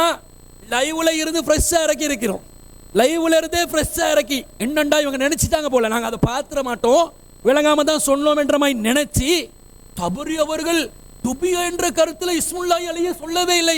இப்ப நான் கேட்கிறேன், தபரி அவர்கள் துபியா என்ற கருத்தில் இஸ்முல்லாஹி அலைஹி சொல்லவில்லை தானே? நீங்க சொல்லுங்க விளக்கம். இஸ்முல்லாஹி அலைஹி அல்லாஹ்வின் பெயர் சொல்லப்பட்டதை உண்ணுங்கள், அல்லாஹ்வின் பெயர் சொல்லப்படாததை உண்ணாதீர்கள். 6:118 6:119 என்ன விளக்கம்? ஒரு விளக்கத்துக்கு 2 பேர் ஒரு மசூரா பண்ணி வேணுமெண்டா 5 நிமிஷம் பிரேக் எடுப்போம். ஒரு மசூரா பண்ணி ஒரு முடிவை சொல்லுங்க. பிராணியை மட்டும் குறிக்குமா, பிராணி அல்லாத அனைத்தையும் குறிக்குமா? பிராணி. அஸ்ஸலாமு அலைக்கும் வரஹ்மத்துல்லாஹி வபரகாத்துஹு. அன்புக்குரிய இஸ்லாமிய சகோதரர்களே, மீண்டும் மீண்டும் ஒரு செய்தியை கிளிப்பினூடாக அந்த கிளிப்பில் என்ன சொல்லப்பட்டு என்பதையெல்லாம் புரியாமல் அதை என்ன செய்யறான வாதமாக எடுத்து வச்சிருக்கிறார். உண்மையில் நீங்கள் பாருங்கள், நான் என்ன சொன்னேன்னு புரிய மாட்டேன், கபீர் என்ன சொன்னால் புரிகிறார் இல்லை. குர்ஆனில் வார வசனத்தை பொறுத்த வரைக்கும் அது வந்து எதன் மீது அல்லாஹ்வுடைய பெயர் சொல்லப்படுது அதை தான் குழு மிம்மாலம் இதுக்கரஸ்முல்லா அலை, மிம்மா துக்கரஸ்முல்லா அலைன்னு பல அர்த்தம் வருது. அல்லாஹ்வுடைய பெயர் சொல்லப்படுவது சாப்பிடுங்க என்ன அர்த்தம்னு கேட்டால் அறுக்கிறது தான் அது குறிக்கும். ஏன்னு கேட்டால் உதாரணத்துக்கு ஒரு உருளைக்கிழங்கு இருக்கு, அங்கே வந்து தக்பீர் பண்ணி அறுத்து சாப்பிடுறது மட்டும் அடிப்படை கிடையாது, விளங்குதான், அதை அழகாக விளங்கப்படுத்தினார். எனவே அந்த வசனத்தில் சொல்லுகிற செய்தி என்பது அல்லாஹ்வுடைய பெயர் சொல்லி அறுத்து சாப்பிடணும்னு குர்ஆன் வசனம். நான் சொன்ன செய்தி எதுன்னு கேட்டால் இன்னொரு கடவுளோட சம்பந்தப்பட்டு சொல்லுகிற விளக்கத்துக்கு, ஒமா உஹில்ல லிகைரில்லா பிஹி என்ற விளக்கத்துக்கு அதில் தபரி இமாம் வந்து விளக்கம் சொல்கிறார். லிகைரில்லா இன்னொரு கடவுளுக்கு சம்பந்தப்பட்ட விஷயத்துக்கு விளக்கம் சொல்லும்போது ஒன்று மாதுபிக என்ற அர்த்தம் இருக்கிறது. மாதுபிக என்பது அல்லாஹ்வுக்காக அறுக்கப்படுறதை குறிக்கும், இப்படி ஒரு கருத்து இருக்கிறது. சரி, அந்த அர்த்தம் மட்டும் இல்லை, வேற அர்த்தம் இருக்கிறது. மா துக்கிர் அலைஹி கைரு இஸ்மில்லா, அங்கே அர்த்தம் சொல்லும்போது நான் என்ன சொல்கிறேன்னு கேட்டால், கடவுளுக்கு முன்னால் நீங்கள் வந்து எந்த பொருளை வைத்தாலும் கூட அதை வைத்து முருகண்ட பெயரோ யாருடைய பெயரை சொல்லினாலும் அந்த கூறப்படுகிற எல்லாமே ஹராம்னு சொன்னேன். இதில் என்ன முரண்பாடிக்கிறது? இங்கே குர்ஆனில் வசனத்துக்கு அங்கே வந்து என்ன அர்த்தம்? அறுக்கிறதா அர்த்தம். அது ஏண்டா அந்த பிஸ்மில்லா சொல்லாமல் தக்பீர் சொல்லாமல் சாப்பிடக்கூட பேசிக். ஆனால் இன்னொரு கடவுளுக்கு சம்மந்தப்பட்ட விஷயத்தில் கண்டிப்பாக என்ன பிஸ்மி சொல்லணும், சொல்ல இல்லையோ.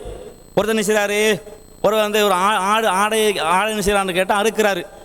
ஆடை அறுக்கும் போதோ அல்லாஹ்வுடைய பெயர் சொன்னோம் சொல்லி சும்மா அறுக்கிறாரு, அது ஹராம். அது அல்லாஹ்வுடைய பெயர் சொல்லிட்டாரு, கடவுளுக்கு முன்னால் சொன்னாலும் கூட அல்லாஹ்னு சொல்லுவீங்களா? சொல்ல மாட்டீங்க.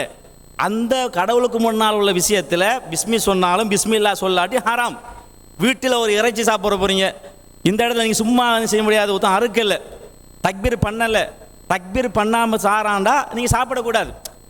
அதே நேரத்தில் ஒரு உணவை தாரான், அதுக்கு தக்பீர் பண்ணணுமா? அது சாப்பிடலாம்.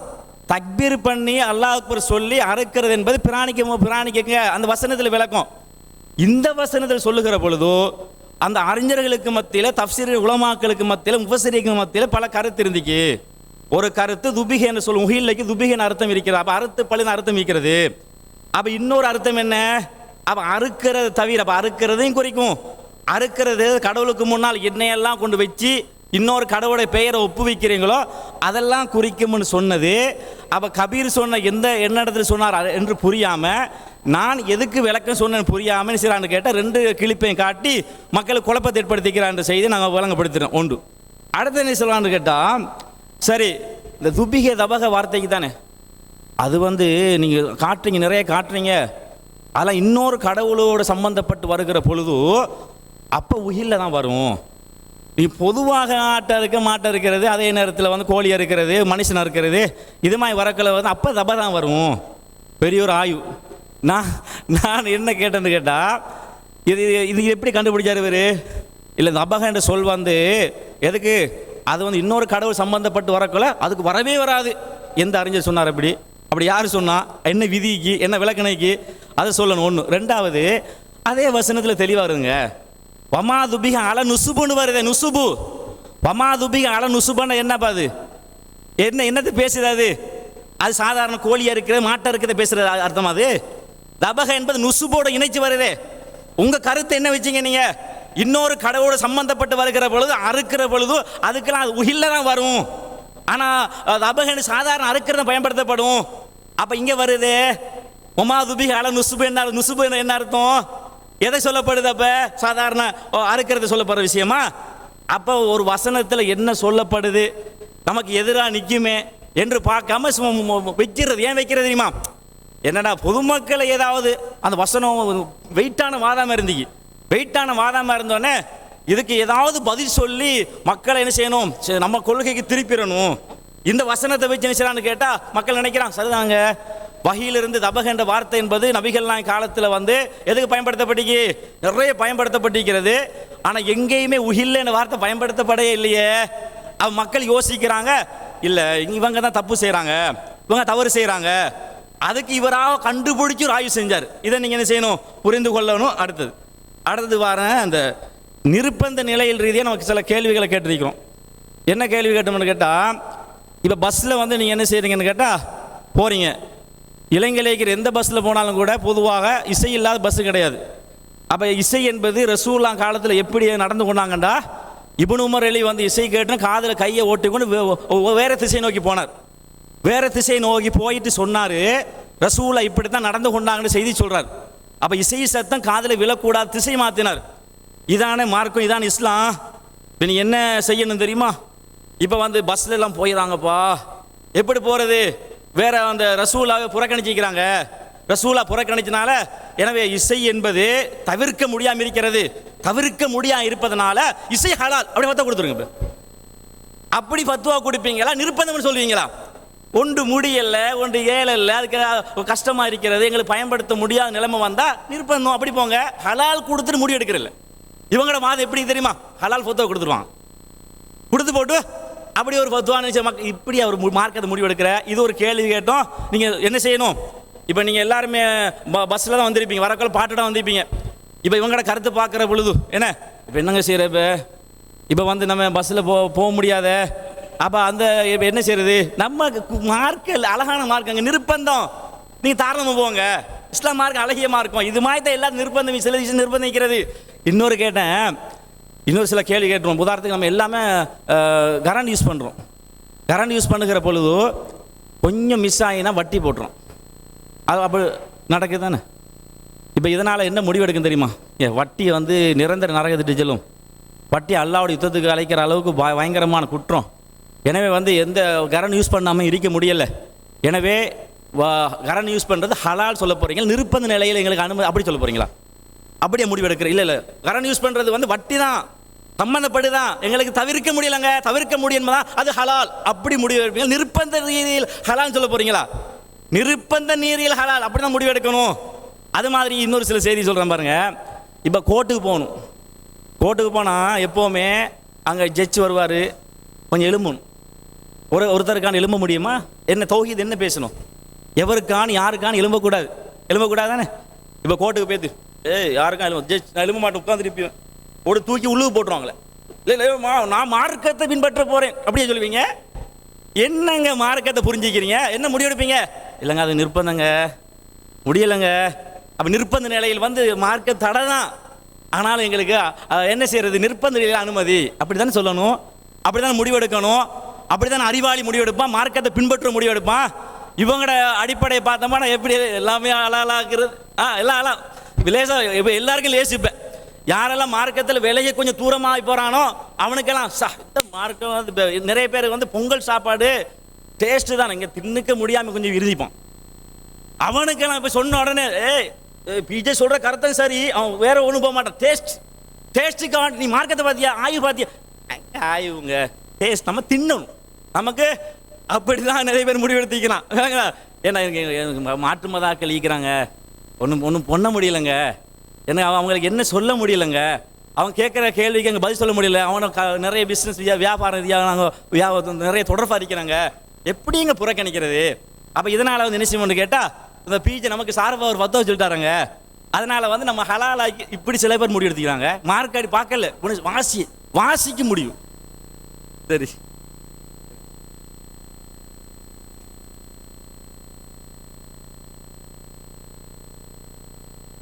சகோதரர்களே, அன்புள்ள சகோதரர்களே, அப்போ நம்ம இந்த உஹில்ல தொடர்பாக என்ன செஞ்சுருக்கிறோம், பல கேள்விகளை அடுக்கி இருக்கிறோம். அதனுடைய தொடர்ச்சியில் இப்போ நம்ம கேட்குறேன்னு சொன்னால், ஒரு பிராணியை வந்து அறுக்கும்போது அல்லாஹ்வுடைய பேர் சொல்லி அறுத்துட்டு அது ஹராம், எனவே அது பூஜை செய்யப்படுறதுனால அது ஹராம்ன்ற ஒரு கொள்கையை நீங்கள் சொல்கிறீங்க. இப்போ அறுக்கிறதுக்கு முன்னால் என்ன செய்கிறான், ஒரு பிராணியை வந்து பூஜை பண்ணுறான். ஷிர்க்கு தான் நடக்குது, அறுக்கும்போது பண்ணுற அதே ஷிர்க்கு அறுக்கிறதுக்கு முன்னாடி பண்ணிட்டான். இப்போ என்ன சொல்ல போகிறீங்க, அதை ஹலால் என்று சொல்லிடுவீங்களா? ஹலால் என்று சொன்னால் அதுக்கு என்ன விளக்கம் சொல்லுவீங்க? அல்லது அறுக்கும்போது தான் அறுக்கும்போது பூஜை பண்ணாதான் அல்லாஹ்வுடைய பேரை சொன்னாதான் அது ஹராம் என்று சொன்னால் அதுக்கு என்ன நியாயம் சொல்ல போகிறீங்க? அதை கொஞ்சம் என்ன செய்யணும், உங்களுடைய அறிவுபூர்வமான விளக்கத்தை கொஞ்சம் நீங்கள் மக்களுக்கு தரணும். ஒன்று. அடுத்தது 12வது கேள்வி, இது 11வது கேள்வி, இது 12வது கேள்வி என்னன்னு சொன்னால், ஒரு பிராணி இருக்குது, அந்த பிராணியினுடைய உயிரை போக்குற நேரத்தில் அல்லாஹ்வுடைய பேரை சொல்லி ஏதோ ஒரு வகையில் ஷிர்க் கொண்டு செய்கிறான் ஒருத்தன். அந்த மாதிரி ஒருத்தன் வந்து ஷிர்க் செஞ்சா அதை வந்து நீங்கள் ஹராம் அப்படின்னு நீங்கள் சொல்லிவிட்டு, அந்த மாதிரி அதுக்கு அது அறுக்கிறதுக்கு முன்னாடி அல்லாஹ்வுடைய ஒரு பேரை சொல்லிட்டான்னு சொன்னால் அதை நீங்கள் ஹலால் என்று சொல்லுவீர்களாக இருந்தால் இது என்ன வகையான தௌஹீதுன்னு விளங்கப்படுத்தணும். நீங்கள் அதை கொஞ்சம் என்ன செஞ்சிருங்க, அந்த 12வது கேள்விக்கான விளக்கத்தை தந்துருங்க, மக்களுக்கு விளக்குங்க, உங்கள் மக்களுக்காச்சும் விளங்குங்க. எங்கள் மக்கள் தெளிவாக தான் இருக்கிறாங்க, உங்கள் மக்களுக்கு என்ன செய்யுங்க, தெளிவுபடுத்துங்க. 13வது கேள்வி என்னென்னு சொன்னால், இப்போ வந்து உயிரை போக்குறது வந்து அந்த நேரத்தில் குர்பான் அந்த அறுத்து உயிரை போக்குற நேரத்தில் அல்லாஹ் தவிர்ந்த ஒருத்தருடைய பேரை சொல்லிட்டா அது ஹராமு, அது ஷிர்க், அது கூடாதுன்னு சொல்கிறீங்கல்ல. இப்போ ஒருத்தன் ஒரு மீனை வாங்கிட்டு வரான், உசுரோட தான் இருக்குது, துடிச்சிருக்குது, அந்த மீன் தலையை வெட்டுறான், இப்போ சாவுது. அந்த நேரத்தில் அல்லாஹ்வுடைய பேரை சொல்லி வெட்டிட்டான். ஒரு ராலை வாங்கிட்டு வரான், ஓடிக்கிட்டு போகுது, அந்த ராலை பிடிச்சி வச்சு தலையை அறுக்கிறான், அல்லாஹ்வுடைய பேரை சொல்லி அறுத்துட்டான். இப்போ இந்த மாதிரி நண்டு இருக்குது, ஒரு வெட்டுக்கிளி இருக்குது, இதெல்லாம் மார்க்கத்தில் சாப்பிடலாம்னு சொல்லப்பட்டிருக்கிறது. இப்போ உயிரை போக்குற நேரத்தில் அல்லாஹ்வுடைய பேரை சொன்னா தான் அது ஹராம் என்று சொல்லி தமிழ்நாட்டில் இருந்து வந்த ஒரு வித்தியாசமான ஒரு ஃபத்வாவை நீங்கள் என்ன செஞ்சிட்டீங்க, நீங்கள் ஏற்றுக்கிட்டு அதுக்காக வேண்டி தான் இவ்வளவு பிரச்சாரங்களை பண்ணிக்கிட்டு இருக்கிறீங்க. அதை நீங்கள் ஏற்றுக்கொள்வதில் உண்மையாளர்களாக இருந்தால் இதெல்லாம் உயிரா இல்லையான்னு நீங்கள் என்ன செய்யணும், இதை இப்படி இந்த மாதிரியான பிராணிகளை அறுக்கும் பொழுது அல்லாஹ்வுடைய பேரை சொன்னால் அது ஹலால் ஆகுமா ஹராம் ஆகுமா, அதை நீங்கள் விளக்கணும். 14வது கேள்வி என்னென்னு சொன்னால், இவை வந்து உயிரில் சேருமா சேராதாங்கிறது நீங்கள் விளங்கப்படுத்தணும். இல்லை அது உயிரிலேயே சேராது, மீன் துடிச்சிக்கிட்டு இருந்தாலும் அது உயிர் இல்லை, அது அறுக்கும் பொழுது அல்லாஹ். அஸ்ஸலாமு அலைக்கும் வரஹ்மத்துல்லாஹி வபரகாத்துஹு. அன்பிற்குரிய சகோதரர்களே, எதிர்த்தரப்பினருக்கு உஹிலையும் துபிகவும் எல்லாம் குழம்பி அப்படியே மண்டல குழப்பம் வந்துருச்சு. ஏனெண்டா அறுத்தல் தேவைப்படாதான்றதை பேசி கொண்டிருக்கிற இடத்துல எதுக்கு மார்க்கம் அறுக்கவே தேவையில்லையோ மீனை இறால ஆதாரம் காட்டி கொண்டு இருக்கிறாங்க. மீன் இறால் வந்து அறுத்தல்ல இருந்து விதிவிலக்கு பெற்றது, அதை ஆதாரம் காட்டி அறுத்தல்ல கேள்வி கேட்டுக்கொண்டு இருக்கிறாங்க. இது அவர்களுடைய மூளை குழம்பி விட்டது என்பதற்குரிய தெள்ள தெளிவான பளீரெண்டு விளங்கக்கூடிய ஒரு ஆதாரம். ரெண்டாவது, வெட்டுக்கிளி எதுல குர்பான் என்றது அவசியமே இல்லையோ, தபுகு அவசியமே இல்லையோ, அதை ஆதாரம் காட்டி பேசி கொண்டிருக்கிறாங்க. ரெண்டாவது, நம்மளோட சில காலம் சில சகோதரர்கள் பயணித்தார்கள், அவர்கள் வைக்கிற வாதங்கள் இந்த தரத்தில் இருக்குமான்னு யோசிக்கிற அளவுக்கு இவங்களோடையா நாங்கள் இந்த தாவா காலத்தில் இருந்தோம்.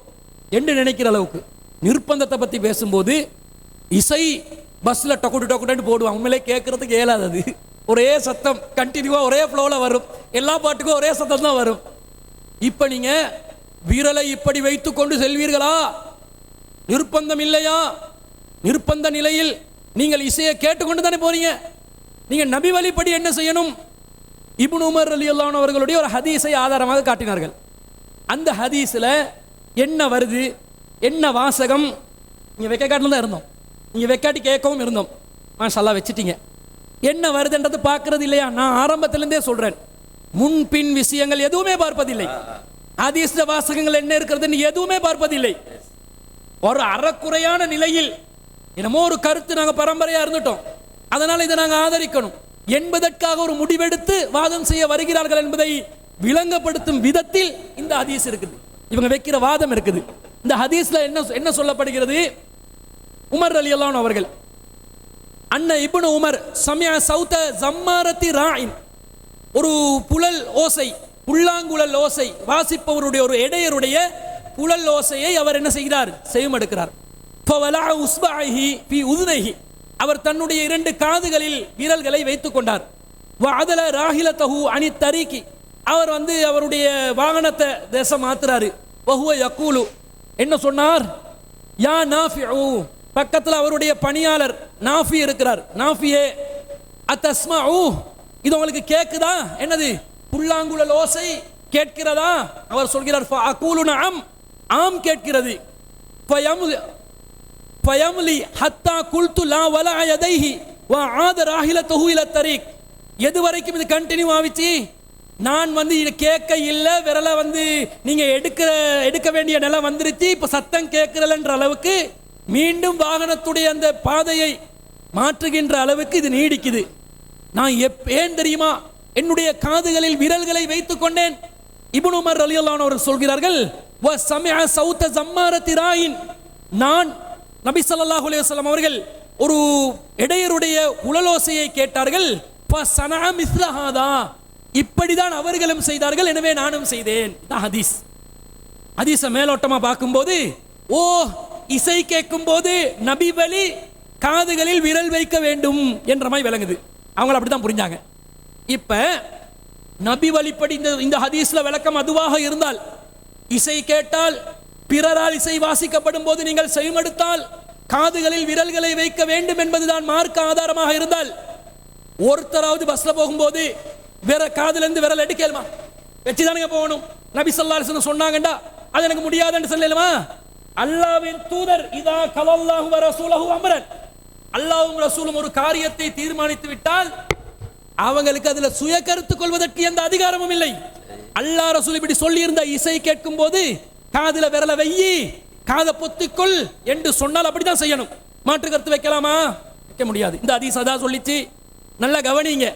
ரசூல் ஸல்லல்லாஹு அலைஹி வஸல்லம் அவர்களோடு இப்னு உமர் ரலியல்லாஹு அன்ஹு பயணத்தில் போறாங்க. அந்த புல்லாங்குழல் ஓசை கேட்குது. கேட்கும்போது காதில் விரல் வைத்துக் கொண்டது ரசூலுல்லாவுடன் பயணம் செய்த ரசூலுல்லாவும் இப்னு உமர் ரலியல்லாஹு அன்ஹு அவர்கள் 2 பேரும் காதில் விரல்களை வைத்துக் கொண்டார்களா? இவங்க என்ன காட்டுறாங்க? 2 பேரும் காதில் விரல் வச்சு கொண்ட மாதிரி காட்டுறாங்க. 2 பேரும் காதில் விரல் வச்சு கொண்டிருந்தா அத்தஸ்மஉ, இது உனக்கு கேட்கிறதா இப்னு உமர் என்று ரசூலா சொல்லியிருப்பாங்களா? அவரும் காதில் விரல் வச்சாரு. ரசூலுக்கு விரல் வச்சதுனால இசை சத்தம் கேட்கல. இப்னு உமர் ரலியல்லாஹு அன்ஹு விரல் வச்சிருந்தா காதுல எனக்கு கேட்கல, உனக்கு கேட்குதான்னு எப்படி ரசூலா கேட்டிருப்பாங்க?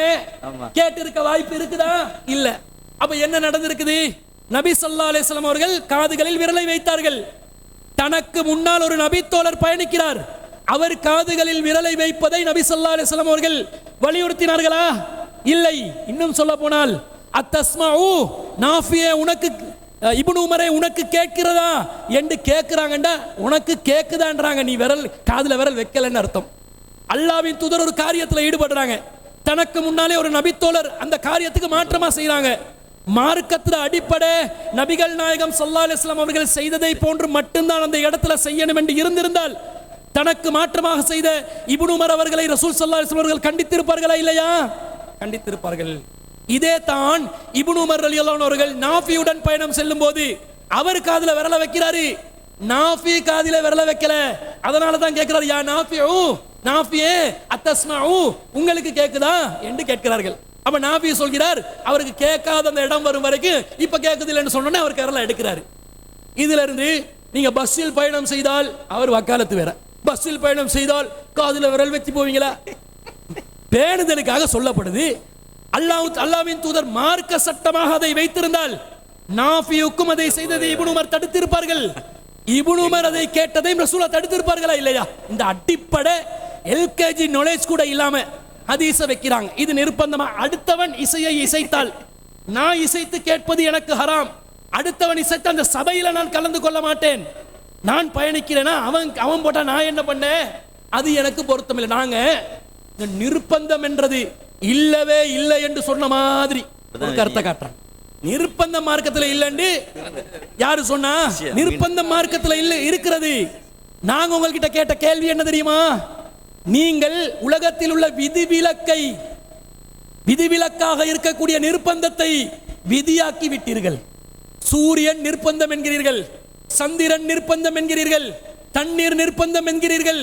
எல்லாமே உலகத்தில் இருக்கிற காஃபிர் பூஜை செய்யற எல்லா வஸ்தும் ஒருத்தன் முழு உலகத்துக்கே பூஜை செஞ்சிருக்கிறான். முழு அண்ட சலாசலத்தை நான் பூஜை செய்கிறேன், அல்லாஹ் அல்லாதவர்களுக்காக ஒருத்தன் பூஜை செய்கிறான். இப்ப இவங்க என்ன சொல்றாங்க? அவன் பூஜை செஞ்ச உடனே ஹராம் ஆகுது. அல்லாஹ் தஆலா ஹலாலாக்கின சூரியன், அல்லாஹ் தஆலா ஹலாலாக்கின சந்திரன், அல்லாஹ் தஆலா ஹலாலாக்கின தண்ணீர். ஒரு காஃபிர் வந்து ஏதோ ஒரு மந்திரத்தை சொன்ன உடனே ஹராமாக்குதண்டா. காஃபிரிடம் அந்த ஹராமாக்கும் அதிகாரத்தை இவர்கள் கொடுத்து விட்டார்கள். கொடுத்துட்டு அது ஹராமாவிருச்சு. ஏதோ ஒரு காஃபிர் மந்திரம் சொல்லிட்டான், அதனால ஹராமாவிருச்சு. இப்ப நாங்க ஹராத்தை தான் பயன்படுத்துறோம் நிர்பந்தத்தில்.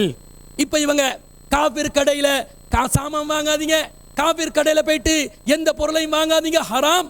நிர்பந்தத்தில் ஹலால். நிர்பந்தம் என்பது உண்டு. சரியான ஒரு விளக்கத்தை சொன்னாங்க. எதுக்கு நிர்பந்தம்? வட்டி. வட்டி என்பது அரசாங்கம் அதிகாரத்தோடு சும்மா பேங்க்ல போடுற வட்டி எடுக்கிறது இல்ல. கரண்ட் பில் என்று உதாரணம் காட்டினார். கரண்ட் பில்ல நிர்பந்தத்தில் லேட் பேமெண்ட்ல வட்டி ஆட் பண்றான். அந்த நேரத்தில் கட்டாவிட்டால் கரண்ட்டை வெட்டி போடுவானே தவிர, வசூல் செஞ்சு ஏதாவது சொத்த பறிமுதல் செஞ்சு எடுத்துக்கொள்வானே தவிர விலகி செல்ல முடியாது என்ற நிலை நிர்பந்தம். காரணம், அந்த வட்டிக்கு பின்னால் அதிகாரம் இருக்கிறது. அதை நீங்க விரும்பினாலும் செய்யாமல் இருக்கலாம், நான் விரும்பினாலும் செய்யாமல் இருக்கலாம். ஆனா முஸ்லிம் அல்லாதவன் கடையில பூஜை செஞ்சு ஆயுத பூஜை செஞ்சு பொருட்களை விற்கிறானே, அதிலே உங்களுக்கு ஏற்பட்ட நிர்பந்தம் தான் என்ன? உங்களுக்கு சாப்பாட்டுல என்ன நிர்பந்தம் அங்க வந்துச்சு? அவன் கடையில அரிசி வாங்க முடியலையா? நீங்க பூமியில விளைவித்துக் கொள்ளுங்கள். உங்களுக்கு என்ன நிர்பந்தம்? நிர்பந்தத்துல வசனத்துல கைர பாகின் வலா ஆதின், வரம்பு மீறாமல் வழியே செல்லாமல். இவங்க வழியே சென்று எனக்கு கிரீம் தாங்க, தன்னுடைய குடும்பத்தில் இருக்கக்கூடிய பெண்களுக்கு பேரன் லவ்லி வாங்கி கொடுப்பதில் என்ன நிர்பந்தம் என்று கேட்கிறோம். நீங்க வாங்கக்கூடிய, உங்களுக்கே நீங்கள் வாங்கக்கூடிய ஸ்வீட்டுகளில் என்ன நிர்பந்தம் இருக்கிறது? சாக்லேட் வாங்குறதுல என்ன நிர்பந்தம் என்று கேட்கிறார். ஒருத்தன் சாக்லேட் வயிற்று பசிக்கு பழங்கஞ்ச குடிக்கணும் என்று சொன்னா அரிசி வாங்கி தான் ஆகணும் என்று நிர்பந்தம் என்று சொல்லுங்க. நீங்க சாக்லேட் வாங்குவதை எப்படி நிர்பந்தம் என்பீர்கள்? டொஃபி வாங்குவதை எப்படி நிர்பந்தம் என்பீர்கள்? உங்க வாதப்படி உங்களை நம்பி வருகின்ற அனைத்து மக்களும் டொஃபி வாங்குவதெல்லாம் நிர்பந்தத்தில், சாக்லேட் வாங்குவதெல்லாம் நிர்பந்தத்தில், கிரீம் வாங்குவதெல்லாம் நிர்பந்தத்தில். இருக்கிற மனம் சென்ட் அது இதன் எதுலையும் போக கூடாது. இப்ப என்ன செய்யணும் தெரியுமா? இவங்க நிர்பந்தத்திலான பொருட்கள் என்னவென்பதை ஒரு பட்டியல் தர வேண்டும். பட்டியல் கொடுக்கணும் உங்களோட மக்களுக்கும். நிர்பந்தத்தில் எது வாங்கப்படுகிறது, நிர்பந்தம் இல்லாமல் எது வாங்கப்படுகிறது என்று மக்களை எங்க கொண்டு போயிட்டு வைக்கிறாங்க தெரியுமா? இது காஃபிருடைய விஷயத்துல மட்டும் இல்ல, முஸ்லிம் கடைக்கு போனாலும் இதுதான். அவங்க சொல்றாங்க தெளிவா, கிளிப் 30 போடுங்க, கிளிப் 28 போடுங்க. 28 சின்ன செகண்ட் கணக்கு தான் வருது, கேளுங்க. முஸ்லிம் கடை என்று சொன்னாலே அங்கேயும் என்ன வந்துடும்? ஒரு கடையை கட்டுவதற்கு கூட ஒரு தகரம் வாங்கியிருப்பான், கடையை கட்டுவதற்கு ஒரு கண்ணாடி வாங்கியிருப்பான், ஒரு மாபிள் வாங்கியிருப்பான், செங்கல் வாங்கியிருப்பான். அது கூட யார் தயாரிச்சிருப்பாங்க? அது காபிர்கள் தயாரிச்சிருப்பாங்க. அவங்க பூஜை பண்ணி தான் தயாரிச்சிருப்பாங்க. முஸ்லீம் கடைங்கிற பேச்சுக்கே இடம் கிடையாது. இப்ப முஸ்லீம் ஒரு கடை என்று சொல்வதற்கே இடம் கிடையாது. முஸ்லீம் கடைக்கு போனா இனிமேல் முஸ்லீம் கடை சொல்லக்கூடாது. இப்ப முஸ்லீம் ஹோட்டல் என்று பேரை வச்சவங்களுக்கெல்லாம் இவர் ஆப்பு வச்சுட்டாரு. என்ன, இனிமேல் முஸ்லீம் ஹோட்டல் போட இயலாது. அது முஸ்லீம் கடையே கிடையாது. என்ன பண்ணான் அவன் பூஜை பண்ணான இல்லை, அவன் பூஜை பண்ணல. அவன் யாராவது முஸ்லீம் அல்லாத ஒருத்தன் பூஜை பண்ணி ஒரு கண்ணாடி வச்சிருப்பானாம், ஒரு சில்வர் கோப்பை வச்சிருப்பானாம், ஒரு கத்தியை வச்சிருப்பானாம், ஒரு தட்டை வச்சிருப்பானாம். அது உங்களோட கடையில் முஸ்லீம் கடையில் பயன்படுத்தினா அதுவும் நிற்பாராம். போ, இந்த இவைகளோட சேர்ந்து போனா இதுல இவங்களுக்கு பூஜிக்கப்பட்டது திங்கிறது ஆசை, ரொம்ப ஆசை எங்களுக்கு பூஜிக்கப்பட்டது தின்றதுக்கு. இவ்வளவு காலம் நாங்க இந்த விஷயத்துல மாற்று கருத்தில் இருந்தோம். ஆய்வு ரீதியாக வரும்போது சரியான கருத்து வரும்போது மாறுவது தௌஹீதப்பா. அதை புரியாம பழைய கருத்துல இது ஆசைக்கு மாறிட்டாங்களாம். இவ்வளவு காலம் இது கூடாதுன்ற கருத்துல இருந்து கூட நாங்க தவிர்த்து கொண்டு இருந்தோமா இல்லையா? ஆசைக்காக கருத்தை மாத்தினோமா? உங்களுக்கு வாசி இருக்குது அதனால மாறி விட்டார்கள். ஓ, பூஜை செய்யப்பட்ட பொருள் தின்னோட நிறைய வாசி வந்துருச்சு, எங்களுக்கு வாசி நிறைஞ்சி ஓசியாவி இருக்கிறோம். இப்ப என்ன வாதம் வைக்கிறீங்க? முஸ்லிம் கடையை ஹராமாக்கி காபீர் கடையை ஹராமாக்கி, இது அடிப்படை வாதத்துல உச்சகட்டம்.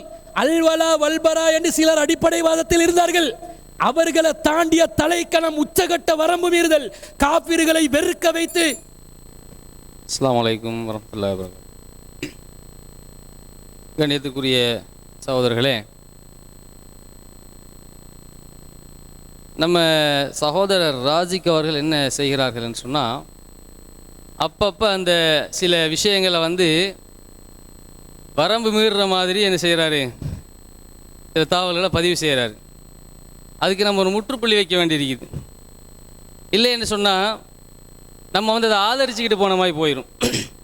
அதில் ஒன்று என்ன சொல்கிறாரு, இப்போ நீங்கள் மாற்று மதத்தவர்கள் விஷயத்தில் அவரை வெறுக்கணும், அவர்களை அப்படி அது பண்ண என்ன பண்ணணும்னு சொல்லுங்கள். நாங்கள் என்ன சொன்னோம், நாங்கள் என்ன சொன்னோம்னு அந்த வார்த்தையை சொல்லுங்கள்.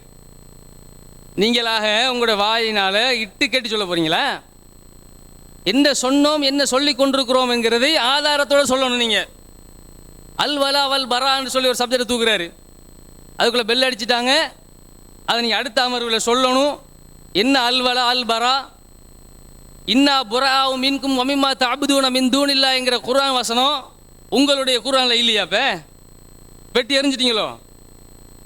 நீங்கள் உங்களை விட்டும் நீங்கள் வணங்குகின்ற அவற்றை விட்டும் நாங்கள் விலகுகின்றோம் என்று இப்ராஹிம் அலைஹிஸ்ஸலாம் அவர்கள் சொன்ன அந்த வசனம் உங்க உங்க உங்க குர்ஆனில் இல்லையா? இப்போ தூக்கி எறிஞ்சிட்டீங்களா? அந்த வசனத்தை வெட்டி எறிஞ்சிட்டீங்களா? அதில் என்ன வருது? இன்னா புராவு, நாங்கள் ஒதுங்குகின்றோம் இப்ராஹிம் நபி சொல்றாங்க. அதில் என்ன தப்புன்னு கேட்குறோம்? அதில் என்ன தப்புன்னு கேட்குறோம்? இப்ராஹிம் நபி சொன்னதில் என்ன தப்பு? அமை யர்கபு அன் மில்லத்தி இப்ராஹிம இல்லா மன் சஃபிஹ நஃப்ஸா, தன்னுடைய உள்ளத்தை மடமையாக்கி கொண்ட ஒருவனை தவிர இப்ராஹிமுடைய வழியை எவன் புறக்கணிக்க முடியும் என்று அல்லாஹ் கேட்கிறான். அப்ப இப்ராஹிம் நபியினுடைய கொள்கை கோட்பாட்டிலே உங்களுக்கு சந்தேகமா? இப்ராஹிம் நபி கொண்டு வந்த அந்த ஏகத்துவ பணியிலேயே உங்களுக்கு மாற்று கருத்தா? எங்க கொண்டு போக பார்க்குறீங்க சமுதாயத்தை? இப்ராஹிம் அலைஹிஸ்ஸலாம் அவர்களுடைய அல் வலா வல் பரா, அந்த அல் வலா என்று சொன்னா அந்த அன்பு காட்டுறது, நெருக்கம் காட்டுறது. பரா என்று சொன்னா விலகி கொள்றது. யாரோடு நெருக்கம் காட்ட வேண்டும், யாரோடு விலகி கொள்ள வேண்டும் என்கிற தத்துவம் எங்களுக்கு தெரியும். எங்களுக்கு பாடம் நடத்த தேவையில்லை. நீங்கள் அல்லாஹ்வுடைய மார்க்கத்தை அழகிய முறையில் தெளிவாக விளங்கித்தான் நாங்கள் பிரச்சாரம் செய்து கொண்டிருக்கிறோம். ஒன்றும் ஒளித்து கொண்டு ரகசிய கூட்டம் போட்டு ஒளிஞ்சி மறைஞ்சி போர்வைக்குள்ள போர்வை போத்திக்கிட்டு பிரச்சாரம் பண்ணல. நாங்க தைரியமாகத்தான் எங்களுடைய கருத்துக்களை முகநூலில் பேசிக் கொண்டிருக்கிறோம். நாங்கள் பேசிய ஒவ்வொன்றும் நீங்கள் கிளிப்பிங் போட்டு காட்டி இங்கே நீங்கள் பாடம் எடுக்க வேண்டிய எந்த தேவையும் இல்லை. பல மாதங்களுக்கு முன்பு பேசிய ஒவ்வொன்றும் இப்பொழுதும் என்னுடைய முகநூலில் இருந்து கொண்டுதான் இருக்கிறது. எங்க வேண்டுமானாலும் போய் சொல்லுங்க, இருக்கிறது தான் பேசுவோம். உங்களுக்காக வேண்டி இல்லாததை பேச மாட்டோம். இப்ராஹிம் நபி அப்படித்தான் சொன்னாங்க. ஆமா, எல்லாரும் தானே செய்கிறோம். ஒரு மாற்று மத சகோதரர் இருக்கிறாருங்க, அவர் அல்லாஹ்வுக்கு இணை வைக்கக்கூடிய காரியத்தை செய்கிறாரு. அதனால் அவருடைய மறுமை வாழ்க்கை பாதிப்படையுது. அதனால் அவர் மறுமையில் மிகப்பெரிய ஒரு நஷ்டத்தை சந்திக்கிறாரு அப்படின்னு சொல்கிறோம். அவரிடத்துல அடிக்கிறோமா, இல்லை அவரை திட்டுறோமா, அவருடைய வீட்டுக்கு போய் ஏதாவது கல்லடிக்கிறோமா? அவர் மீது உள்ள அக்கறையினால், அவர் மீது உள்ள அன்பினால், அவர் நாளை மறுமையில் அவர் தோல்வியுற்று விடக் கூடாது என்கிற ஒரு கவலையினால் நாங்கள் என்ன செய்கிறோம்? அந்த செய்தி அவருக்கு சொல்கிறோம். அப்ப சினை வைப்பு என்பது, ஷிர்க் என்பது நாளை மறுமை வாழ்க்கையை பாதிக்க செய்யும் என்பதுதான் இஸ்லாத்தினுடைய அடிப்படை. அப்ப எந்த ஒரு அடிப்படையை அவர்கள் சொல்கிறார்கள், அந்த ஷிருக்கான விஷயத்தில் இருந்து ஒதுங்கிக் கொள்றது, அந்த இணை வைப்பான காரியங்கள்ல இருந்து ஒதுங்கிக் கொள்றது. எதில இணை வைப்பு உருவாக்கப்படுகிறதோ அந்த விஷயத்தை விட்டு விலகிக் கொள்றது. ஒரு விக்கிரகத்தை அவர்கள் அல்லாஹ்வுக்கு இணையாக்கி விட்டார்களா, அதை விட்டு விலகிக் கொள்றது. விலகிக் கொள்றதுன்னா என்னங்க அர்த்தம்? அந்த விக்கிரகத்தை போய் உடைக்கிறது அர்த்தமா? அதுக்கு தீங்கு செய்யறது அர்த்தமா? அந்த இந்த உரையை தொடங்கும் பொழுதே நான் தெளிவாக சொன்னேன். இதுக்கு தான் சொன்னேன், நீங்கள் இங்கேயெல்லாம் வருவீங்கன்னு எங்களுக்கு அப்பவே தெரியும். எங்களை அங்கே இங்கேயெல்லாம் கொண்டு போய் கோக்குறதுக்கு நீங்கள் வேலை பார்ப்பீங்கன்னு எங்களுக்கு அப்பவே தெரியும். அதனால ஆரம்பத்திலே சொன்னோம். என்ன சொன்னோம்? பிற மதத்தவர்களினுடைய அவர்கள் மதிக்கின்ற மரியாதை செலுத்துகின்ற அந்த தெய்வங்களினுடைய பெயர்களை சொல்லி அவற்றை இழிவுபடுத்துவது, அவற்றை திட்டுவது அல்லாஹ்வே எங்களுக்கு தடுத்து விட்டான். லா தசுப்புல்லதீன யதுஊன மின் தூனில்லாஹி வ யசுப்புல்லாஹ அதுவம் பிகைரி இல்ம். அல்லாஹ் தவிர்த்து எதை அவர்கள் வணங்குகிறார்களோ அவற்றை நீங்கள் திட்டி விடாதீர்கள். இவ்வளவு நேரம் நான் பேசுறேன் இந்த மேடையில், எத்தனை மணித்தியாலும் நான் பேசுறேன். ஒரு வார்த்தை திட்டினா எதையாவது நம்ம செஞ்சோமா? அப்ப என்ன சொல்ல வரீங்க? ஆகையினால சும்மா தேவையில்லாத ஒரு கருத்தை நீங்க உருவாக்க நினைச்சீங்கன்னு சொன்னா அது எங்களுக்கும் தெரியும். அப்படியெல்லாம் உருவாக்கலாம். நாங்களும் என்னென்னலாம் பேசிட்டு போகலாம். தலைப்புக்கு வெளியே போய் என்ன செய்வோம்? நாங்களும் பேசுவோம். தலைப்புக்கு வெளியே போய் பேசினோம்னு சொன்னால் அது என்ன செய்யாது? அது ஒரு தகுதி உள்ள எங்களுடைய தகுதியை இழக்க நாங்கள் விரும்பலை. நாங்கள் தலைப்புக்கு உட்பட்டு என்ன செய்ய போகிறோம்? நாங்கள் இந்த விஷயத்தை நாங்கள் கொண்டு போக போகிறோம். அந்த தரப்பில் உள்ள ஒருத்தர் பேசுகிறாரு, மடத்தனம்ன்ற ஒரு வார்த்தையை சொன்னார். அவர் ஒப்பந்தத்திலையும் அதே மடத்தனம்ங்கிற வார்த்தையை சொன்னார். அது ரெக்கார்டிங் ஆகிருக்குது. அப்போ எல்லா இடத்துலையும் போய் மடத்தனம்னு தான் இப்போ பயம் பண்ணி தெரிவிங்களா? மடத்தனம்ங்கிற தலைப்பில் ஒரு பயன் பண்ணுங்களா? அப்போ இஸ்லாத்தின் பார்வையில் மடத்தனம்னு போட்டு ஒரு பயன் பண்ணுங்க. எத்தனை பேர் கேட்குறான்னு பார்ப்போம். அப்போ ஒரு சபையில் பேசுகிறோம். அதே மாதிரி அடிப்படைவாதம் அடிப்படைவாதமா? அல்லாஹு அக்பர். அப்போ என்ன பிரச்சனை என்று சொன்னால், நாங்கள் கொள்கை ரீதியாக முஸ்லீம்களுக்கு இடையிலான விஷயத்தை பேசி கொண்டிருக்கிறோம். இங்கு பிற மத சகோதரர்களை இழுத்து வைத்து அவர்களோடு எந்த விதமான ஒரு விஷயத்தையும் நாம் என்ன செய்யலை. இங்கே நாங்கள் பிரச்சனை ஆக்குவதற்கோ எதுக்கோ நாம் ஒரு நிகழ்ச்சி போடலை. இந்த நிகழ்ச்சி தொடங்கினதில் இருந்து இந்த நிமிஷம் வரைக்கும் அனைத்து தகவல்களையும் எல்லா துறை சார்ந்த அந்த டிபார்ட்மெண்ட்டுகளுக்கு நாங்கள் எடுத்து சொல்லிட்டு தான் என்ன செஞ்சுருக்கிறோம். நாங்கள் இதில் பங்கு பெற்றிருக்கிறோம். அதனால் சும்மா பூச்சாண்டியெல்லாம் என்ன செய்ய தேவையில்லை, காட்ட தேவையில்லை. அடுத்து இந்த இசைக்கு ஒரு விளக்கம்னு சொன்னாங்க. பார்த்தீங்களா? என்ன விளக்கம்? இப்படி ஒரு விளக்கத்தை இவ்வளோ காலத்துக்கு நான்டா கேட்கல. இசை ஹலால்னு சொல்கிறீங்களா, ஹராம்னு சொல்கிறீங்களா, என்ன சொல்கிறீங்கன்னு விளங்குதில்லை. இப்போ ரசூல் ஸல்லல்லாஹு அலைஹி வஸல்லம் அவங்க இப்னு உமர்கிட்ட கேட்டாங்களா, உனக்கு கேட்குதான்னு கேட்டாங்களாம். அப்போ உனக்கு கேட்குதான்னு கேட்குறதுல என்ன அர்த்தம்? அவருக்கு காதுக்குள்ளே வைக்கல தானே அர்த்தம். இப்போ காதுக்குள்ளே விரலை வச்சுக்கிற ஒருத்தர் கேட்குதாண்டு ஒருத்தர் கேட்குறான்னு வச்சுக்கொள்ளுங்களேன். கேட்குதாண்டு கேட்குறது என்ன செய்யலாம்? அந்த சைக்கினை மூலம் கூட கேட்கலாம். அவர் காதில் வச்சு இன்னும் கேட்குதா அப்படி கேட்கலாம்ல. அதுதான் ரசூலுல்லாஹ் கேட்குறாங்க. இது இந்த மூளை சரியாக வேலை செய்கிறவங்களுக்கு அதெல்லாம் விளங்கும். வேற ஒருத்தரை தன்னுடைய தலையில் வைத்து கொண்டிருந்தால் அது விளங்காது. அதனால் எந்த ரசூல் ஸல்லல்லாஹு அலைஹி வஸல்லம் அவர் கேட்குறாங்க, கேட்குதாண்டா அவர் நினைச்சிருப்பார், லைட்டாக காதில் இருந்து விரலை எடுத்துட்டு அவன் திரும்ப கேட்டுக்கிட்டு தான் இருக்கு அவர் வச்சிருப்பார். தானங்க அதில் அர்த்தம். அவர் காதில் விரல் ரசூலுல்லாஹ் கேட்குதான்னு கேட்டுட்டாங்க, நம்ம கேட்டுக்கிட்டே இருப்போம். ரசூலுல்லாஹ் கேட்குதான்னு கேட்குறாங்கல்ல, நல்லா கேட்குது ரசூலுல்லாஹ், சூப்பராக இருக்குது, சட்டப்படி இசைன்னு சொன்னாங்க. அல்லாஹ்வுக்காக வேண்டி அறிவுபூர்வமாக பேசுங்க. அது ஒரு விஷயம். அடுத்தது என்னன்னு சொன்னால், சூரியன் அதை வணங்குறாங்க, அதனால் அதை விட்டு விலகணுமே, அப்போ அது நிர்பந்தம் சொல்லுவீங்கன்னு கேட்குறாங்க. சூரியன் நிர்பந்தம் சொல்கிறதுக்கும் நம்முடைய தலைப்புக்கும் ஏதாச்சும் ஒரு சம்மந்தம் இருக்குதா? பொட்டை எழுத்து பின்னுக்கு பேனரில் என்ன போட்டிருக்கிறோம்? ஒரு வஸ்துவின் உரிமையாளர் அந்த வஸ்துவை இணை கடவுளுக்கு பூஜை செய்து அர்ப்பணித்து விட்டால் அது ஹராம்னு தான் சொல்லியிருக்கிறோம். சூரியன் யாருக்கு உரிமை? சூரியன் சொந்தக்காரன் யாரு? யாரை காசு கொடுத்து வாங்கி வச்சிருக்கிறான் சூரியனை? ஒரு ஆள் சூரியனை காசு கொடுத்து வாங்கி பட்டா போட்டு வச்சிருக்கிறாரு. அவர் சொல்றாரு, சூரியனை நான் இந்த பகவானுக்காக அவனை படைத்து விட்டேன்னு சொல்றாரு. அப்படியா? அவருக்கு சொந்தமா? முதல்ல உரித்தாக்குதல், ஒரு கடவுளுக்கு அர்ப்பணித்தல் என்றால் உரித்தாக்குவதற்கு முதல்ல அவனுக்கு சொந்தமா இருக்கணும். இந்த பொருள் இருக்குது, இதை நான் இவருக்கு அன்பளிப்பா கொடுக்கறதா இருந்தா அது எனக்கு சொந்தமா இருக்கணும். முதல்ல அது என்னுடைய பொருளா இருக்கணும். என்னுடைய பொருளைத்தான் நான் இவருக்கு அன்பளிப்பு செய்ய முடியும். இவருடைய பொருளை தூக்கி நான் இதை அன்பளிப்பாக வச்சுக்கோங்கன்னா இந்தியாவில் படார்ந்து புடர் இவர் ஆரவலுமா இல்லையா? ஏண்டா ஏன் பொருளை தூக்கி இன்னொருத்தருக்கு அன்பளிப்பு செய்றியா? உனக்கு என்னடா உரிமை கேட்பானா இல்லையா அவன்? அது மாதிரி நீ கடவுளுக்கு அன்பளிப்பு செஞ்சாலும் உரிமையாக்கினாலும் அர்ப்பணிச்சாலும் அது முதல்ல உனக்கு சொந்தமான பொருளாக இருக்கணும். உனக்கே சொந்தம் இல்லை. ஊரா விட்டு கோழி எடுத்துடா ஊரா விட்டு கோழியை அறுத்து எப்படா உமா பேரில் கத்தம் போதுன்னு கேட்போம்ல, அது மாதிரி உள்ள விஷயம் இது.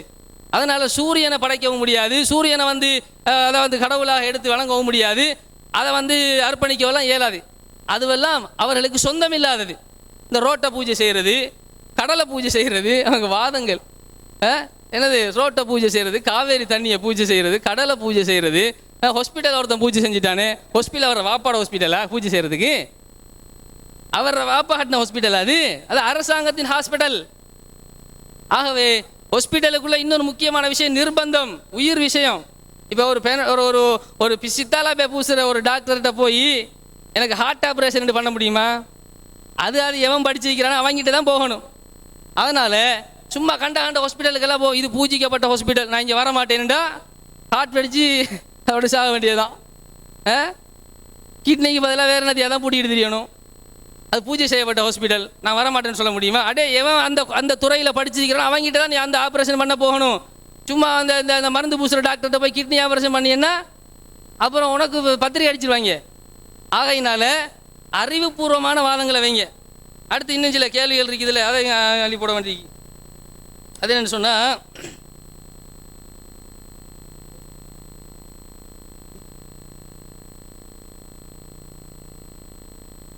உடுபட்ட கேள்வி இருக்குது. அதாவது இந்த மீன், இறால், நண்டு இதெல்லாம் உயிர்.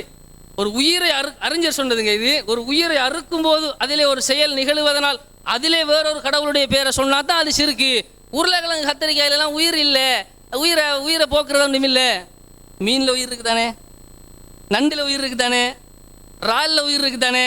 இப்போ அதை போக்கும் பொழுது அல்லாவுடைய பேரை சொல்லிட்டான். அது என்னென்று கேள்வி கேட்டால் கேட்கன்னு சிரிக்கிறாங்க. பதில் இல்லை சொல்லணும். ஆமாம் அண்ணன் இப்படி சொல்லிக்கிறாரு, நம்ம இப்படி சொல்கிறோமே, சிந்திச்சு பதில் சொல்லணுமா இல்லையா? அல்ல உயிர் இல்லைன்னு சொல்லுங்கள். இறாலை உசுரோட போட்டு பொரிக்கலாம், மீனை என்ன செய்யலாம் கொதி தண்ணியில் போட்டு உசுரோடைய போட்டு என்ன செய்யலாம் அவிக்கலாம். அது உயிர் இல்லையே. உயிருள்ள ஆடு மாட்டுக்கு தான் அறுக்கணும், அறுத்து உயிரை போக்கணும். மீனையோ நண்டையோ வெட்டிக்குள்ளையோ உயிரை போக்க வேண்டிய அவசியம் இல்லை. உசுரோடையே போட்டு என்ன செய்யலாம் நெருப்பில் போட்டு சுட்டு எடுக்கலாம்னு சொல்ல போகிறீங்களா? 10 ரூபா கொடுங்க. அப்போ இறால், மீன், நண்டு எல்லாம் உயிர் இல்லை, எனவே அவற்றை தாராளமாக போட்டு சுட்டு சாவடிக்கலாம். 10 ரூபா கொடுக்குமா? அப்போ என்ன வாதம் பண்ணுறீங்க? அறிவுபூர்வமாக வளர்க்கப்பட வேண்டிய சமுதாயத்தை அடிமுட்டாள்களாக நீங்கள் கொண்டு செல்ல பார்க்க வேண்டாம் என்கிற தகவலை கூறி முடித்துக் கொள்கிறேன்.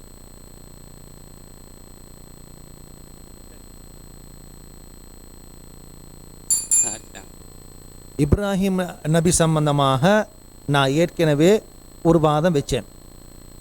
என்னன்னா,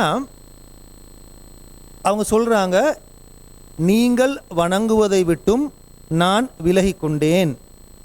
அப்போ அவர்கள் வணங்கியதில் சூரியன் அடங்கியது, அதனால் நான் சூரியனை விட்டும் விலகி கொண்டேன் என்று சொன்னால் அவங்க விலகி இருந்தாங்களா இல்லையான்னு கேட்டேன். அதுக்கு ஆரம்பத்தில் கபீர் மௌலவி சொன்ன பதில் என்ன? அது இப்ராஹிம் தான் இது கேட்கணும், என்கிட்ட கேட்குறீங்கன்னு கேட்டார். சொன்னாரா இல்லையா? கிண்டலாக அது அவற்றிலே பற்றி கேட்கணுன்றாரு.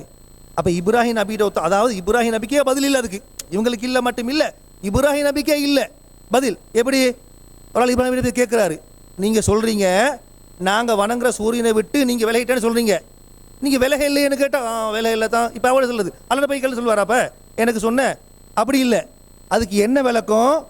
நீங்கள் சூரியனை வணங்குவது போல நான் வணங்க மாட்டேன். அந்த பொருளை, அந்த சூரியன்ற பொருளிலிருந்து நான் தப்பி போவது அல்ல. சிம்பிள் விளக்கம். இப்போ அந்த பொருளை இப்போ மாற்றி யோசிச்சு பார்த்தாங்க, என்னமோ சொல்லணும்னு சொல்லி யோசிச்சு பார்த்து, சூரியன் அது பொதுவான ஒரு சாமா, தண்ணி பொதுவான ஒரு சாமா. அந்த போத்தல் உதாரணம் காட்டினார். நான் இப்போ சொல்லக்கூடிய இந்த வாதத்தை அழகா தெளிவாக புரிஞ்சுக்கலுங்க. ஒருத்தன் ஒரு பொருளுக்கு பூஜை செய்கிறான். பூஜை செய்கிறது ஒரு கடவுளுக்கு தானே.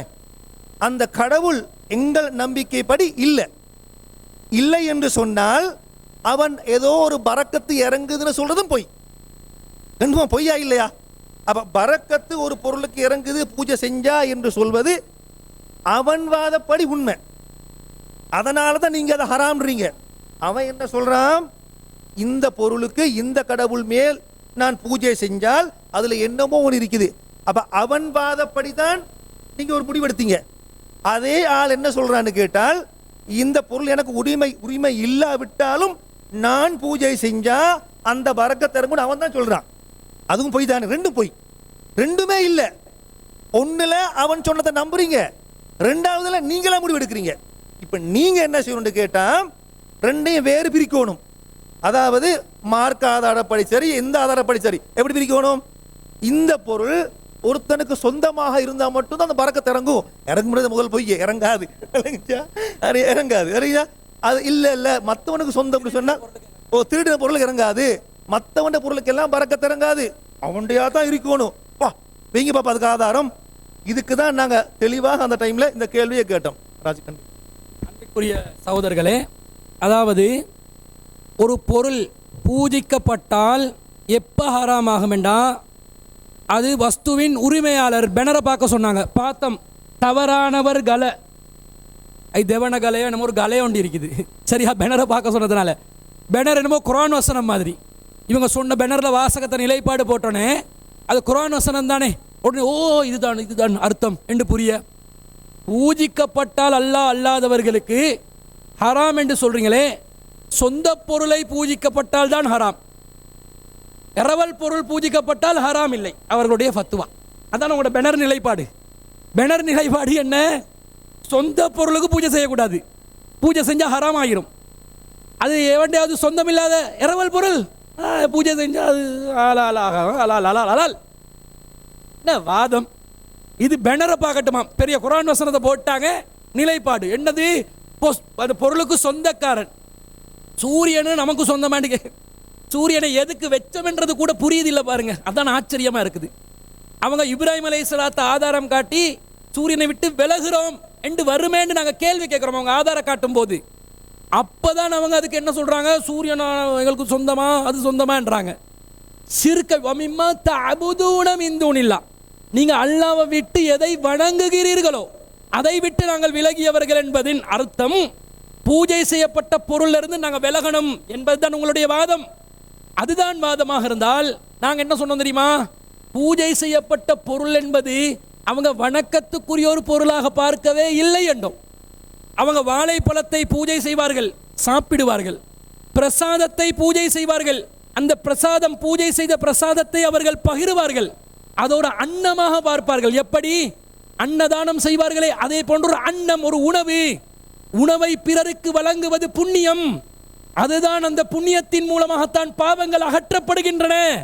அவங்களோட வீடியோ கிளிப்ல பகவத்கீதையை ஆதாரம் காட்டியிருப்பார்கள்.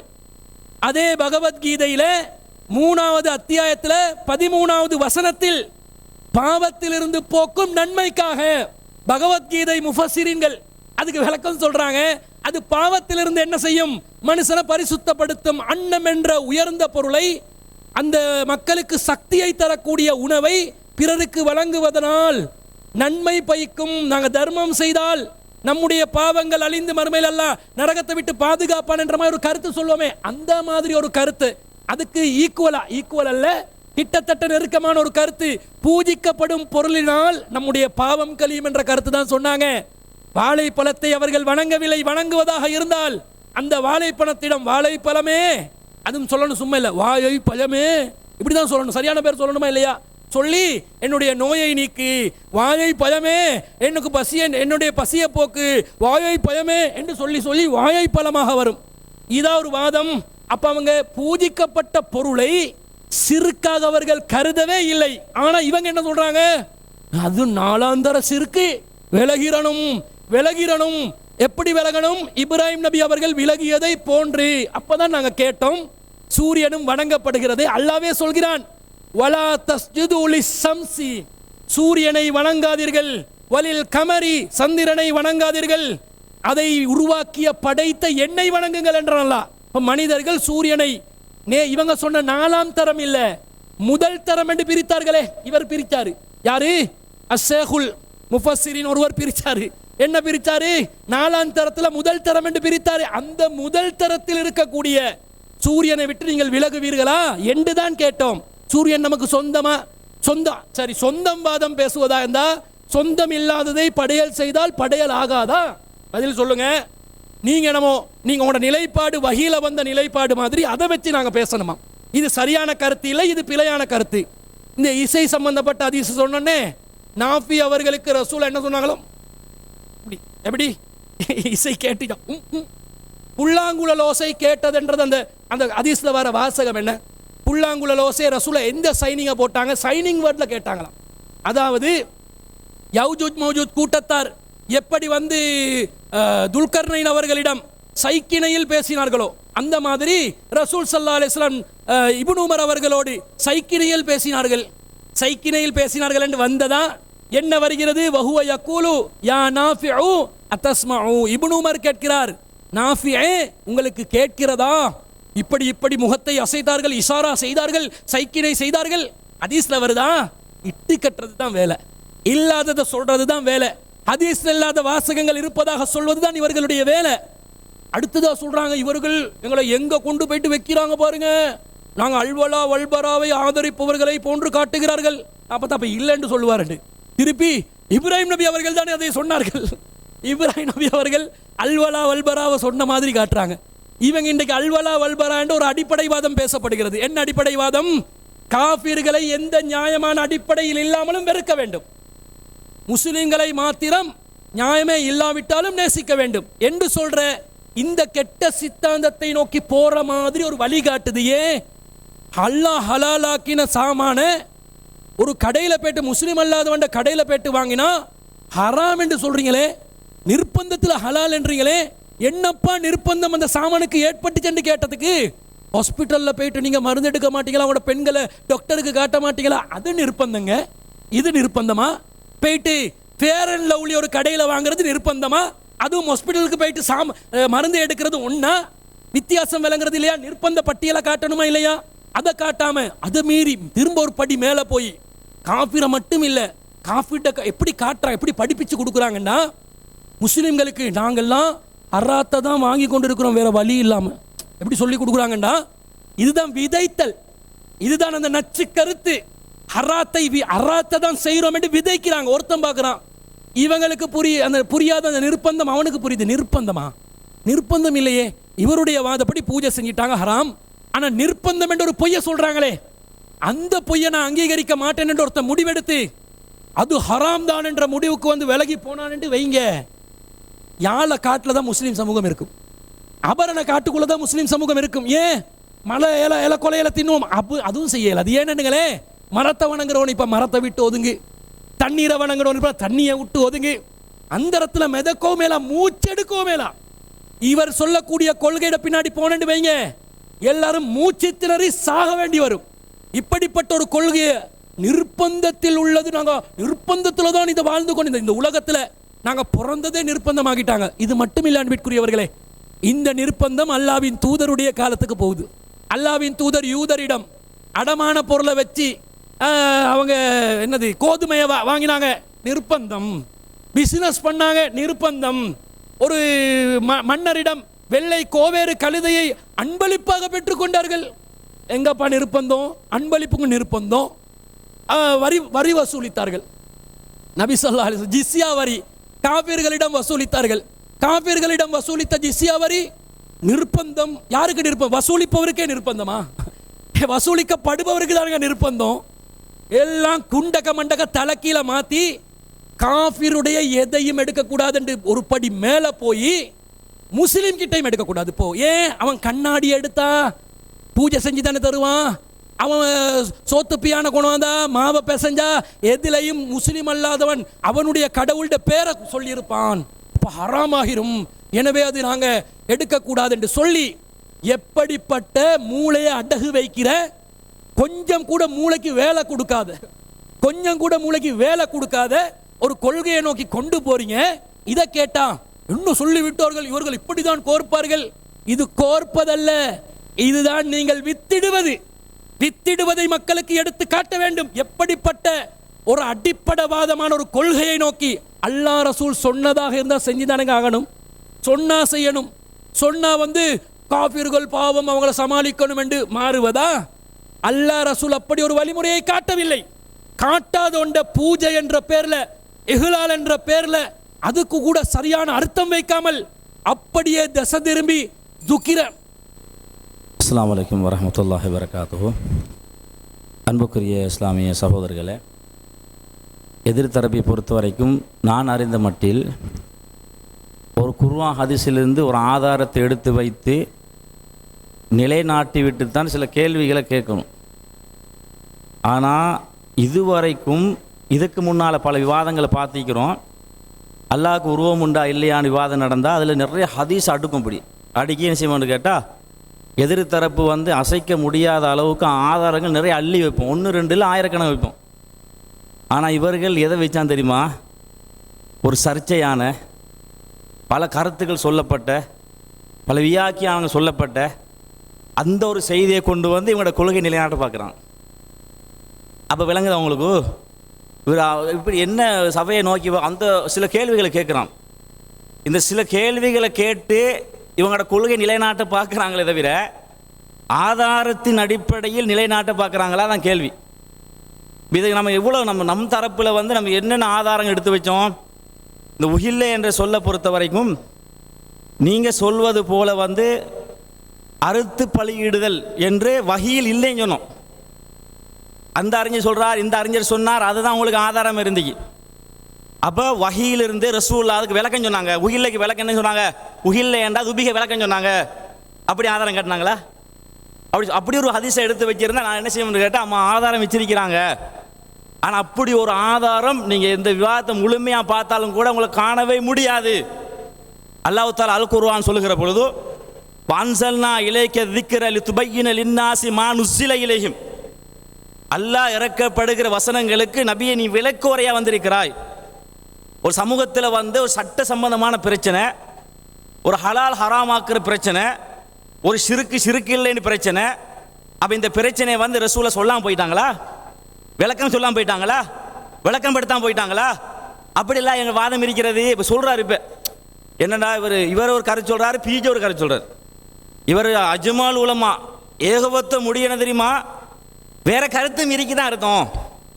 அவர் சொல்கிறாரு பிஜே முஸ்லீம்களுக்கு முரண்பாடு இல்லைன்னு சொல்கிறார். 2 பேர் வீடியோ எடுத்து கோர்த்து உங்களுக்குள்ள நீங்கள் பேசி தீர்த்துட்டு விவாதத்துக்கு வாங்கன்னு சொல்ல வேண்டிய. இப்போ அடுத்த நாளைக்கு அதை தான் எடுக்கும், கட்டிங் பண்ணி போட்டு 2 எடுக்கணும். இப்போ எனக்கு இவங்க கருத்து பிரகாரம் நான் கேட்குறேன், பெரும்பான்மை பார்த்தவங்க முடிவெடுக்கும் வாதத்துக்கு. இப்போ நம்ம சூனிய விஷயத்தில் அந்த முடிவை எடுத்தோம். தஃப்சீர்கள்லாம் பார்த்து அதில் பெரும்பான்மை எந்த கருத்து சொல்கிற முடிவெடுத்தால் அந்த கருத்துக்கு எதிராக நிற்க வேண்டி வரும். அடிப்படை அகீதாவை பார்த்தோம். ஆமாம், வமாஹும் பிவாரீன பிஹிக்கு எதுக்கு மீளுது அங்கே அர்த்தம்? நம்ம என்ன அர்த்தம் கொடுத்தோம்? பிஹி அது சிறுக்கு அந்த சூனியத்தை மீளல. தஃப்சீரை முழுக்க எடுத்து பாருங்க, என்ன அர்த்தம் சொல்லுவாங்க தெரியுமா? பெரும்பான்மை வச்சு நாங்கள் முடிவெடுக்கிறதா, இதில் சிறுக்கு இருக்கா இல்லையான்னு பார்த்து முடிவெடுப்பதா? அப்போ அகீதா விஷயத்தில் தஃப்சீர்களை வச்சு முடிவெடுக்கிறதில்ல. தஃப்சீரில் சொல்லப்பட்டாலும் குர்ஆன் வசனத்தின் அடிப்படைகளை போங்க வைத்து முடிவெடுக்க வேண்டும், வேற வசனங்களை மையப்படுத்தி முடிவெடுக்க வேண்டும். ஆனால் இந்த சாராரை பொறுத்த வரைக்கும் கவலையாக இருக்கு. எனக்கு என்ன ஃபீலிங் வருதுன்னா, இந்த கபூர் ஜமாத் தரிகா ஜமாத்தோட விவாதம் பண்ணுற மாதிரி அவங்க கூட சில வாதங்கள் எடுத்து வைப்பான். குர்ஆன்லங்க வசனங்களையும் பார்த்துப்பீங்க, இந்த வசனங்கள் எடுத்து வைப்பான். அப்படியாவது வசனங்கள் எடுத்து வச்சாங்களா? வெட்கப்பட வேண்டியிருக்குது. இதை பார்க்குற ஒவ்வொரு சகோதரர்களும் யோசிக்க மாட்டாங்களா? என்னங்க நம்ம இந்த ஒரு கொள்கையில் ஒரு ஹராம் ஹலால் தீர்மானிக்கிற விஷயத்தில் இதை பச்சையா ஹலால் ஆக்குறோமே, அதுக்கு ஒரு வசனங்களை கூட வஹீலேருந்து எடுத்து வைக்க எப்படி இவங்க ஹராம் ஹலாலாக்குவாங்க? இவங்களுக்கு என்ன அதிகாரம் இருக்கிறது? அல்லாஹ் அந்த வசனத்தை ஹுர்ரிமத் அலைக்கும் என்ற வார்த்தை ஸ்டாப் பண்ணுகிறான். அப்போ ஹுர்ரிமத் அலைக்கும் ஸ்டாப் பண்ணி ஹராமாக்கப்பட்டு தெளிவாக சொல்லுகிறான். சொல்லிவிட்டு தான் ஒமா உஹில்ல லிகைரில்லாஹின் வார்த்தையை சொல்லுகிற பொழுது அந்த வார்த்தை நபிகள் நாயகம் காலத்தில் சப்தமிடப்படுதல் என்ற அர்த்தம் பயன்படுத்தப்பட்டிருக்கிறது. வஹீல் இருக்கிற ஆதாரம். அப்ப சப்தமிடப்பட்டதில் என்ன அர்த்தம் தெரியுமா? அல்ல ஏன் பயன்படுத்தினா தெரியுமா? நீங்க அல்லாஹ் அல்லாஹ்களுக்காக சத்தமிட்டு ஏதாவது ஒன்று சொல்லி படைக்கிற பொழுது அது அறுக்கிறதா இருக்கலாம், வேற பொருளா இருக்கலாம், அனைத்தும் ஹராம் என்று ஒரு மூமின் குர்ஆனையும் சுன்னாவையும் படிக்கிற ஒரு மூமின் விளங்க மாட்டானா? உங்களுடைய வாதங்கள்லாம் எப்படி பார்க்க திசை திருப்புற வாதங்கள், எப்படியா யாரோட கோக்குற வாதங்கள், பயம் காட்டுற அப்படி போயிடுவாங்க இப்படி போயிடுவாங்க பயங்காட்டி மக்களை அப்படி தக்க வச்சுக்கொள்றது. அது நிற்காதாங்க. குர்ஆன் ஹதீஸ் அடிப்படையில் உங்களை வாதங்களே நாட்டுங்க ஒன்றும். அப்போ அடுத்தது இந்த தபஹ் என்ற சொல் சொன்னார் விசித்திரமான வாதம் நம்ம எடுத்து வச்சோம். நபிகள்லாம் காலத்தில் ஏற்கனவே ரூல் ரஸ்மி சொன்னார். இப்ராஹிம் அலைஹிஸ்ஸலாம் அரபு மொழியிலே பேசினாங்க. அப்போ அதனால் அந்த மக்கள் மத்தியில் அந்த அந்த வார்த்தையை பயன்படுத்தியிருக்கலாம். இப்ராஹிம் நபி அரபு மொழி தெரிய வேறு மொழி தான். அது இப்ராஹிம் நபி பேசின அந்த வார்த்தையை அல்லாஹ் எந்த அர்த்தத்தில் கொண்டு வருகிறான் பார்த்தீங்களா? அந்த மக்கள் தபஹ் என்ற சொல்லை எதில் புரிந்தார்களோ அதுக்கு ஏற்ற வகையில சொல்லுவான். உஹில்ல புரியல, உஹில்ல அறுக்கிறது புரியல, அல்லாஹ் அதை கொண்டு வர மாட்டான். அந்த மக்கள் மத்தியில் உஹில்லன்னு அறுக்கிற அர்த்தம் இல்லை, அதனால் அந்த வார்த்தையை அல்லாஹ் கொண்டு வர மாட்டான். அந்த சமூகம் எந்த வார்த்தையை சொன்னால் எது புரியுமோ எந்த அர்த்தத்தை பயன்படுத்தப்படும் அதை தான் அல்லாஹ் சொல்லுவான். அதை கூட புரியாமல் பேசிட்டார். இன்னொரு வாதத்தை வச்சார், நம்ம எடுத்து வச்சோம். தபஹ் என்ற சொல்லு அது சாதாரணமாக சொல்லப்பட்டா அது அறுத்தல் தான். இன்னொரு கடவுளோடு சம்பந்தப்பட்டு வருகிற அந்த உஹில்ல என்ற வார்த்தை சொன்னார். உஹில்ல என்ற வார்த்தை பொதுவாக நீங்கள் எடுத்து பாருங்க. உஹில்லேன்னு வந்தாலே அது அர்த்தம் அது அறுக்கிறத குறிக்கும். தபஹ் என்ற வார்த்தையை பொறுத்த இன்னொரு கடவுளோடு சம்பந்தப்பட்டு அது அப்படி வராது, அப்படிலாம் இல்லை, அப்படி எங்கேயும் காட்ட முடியாது.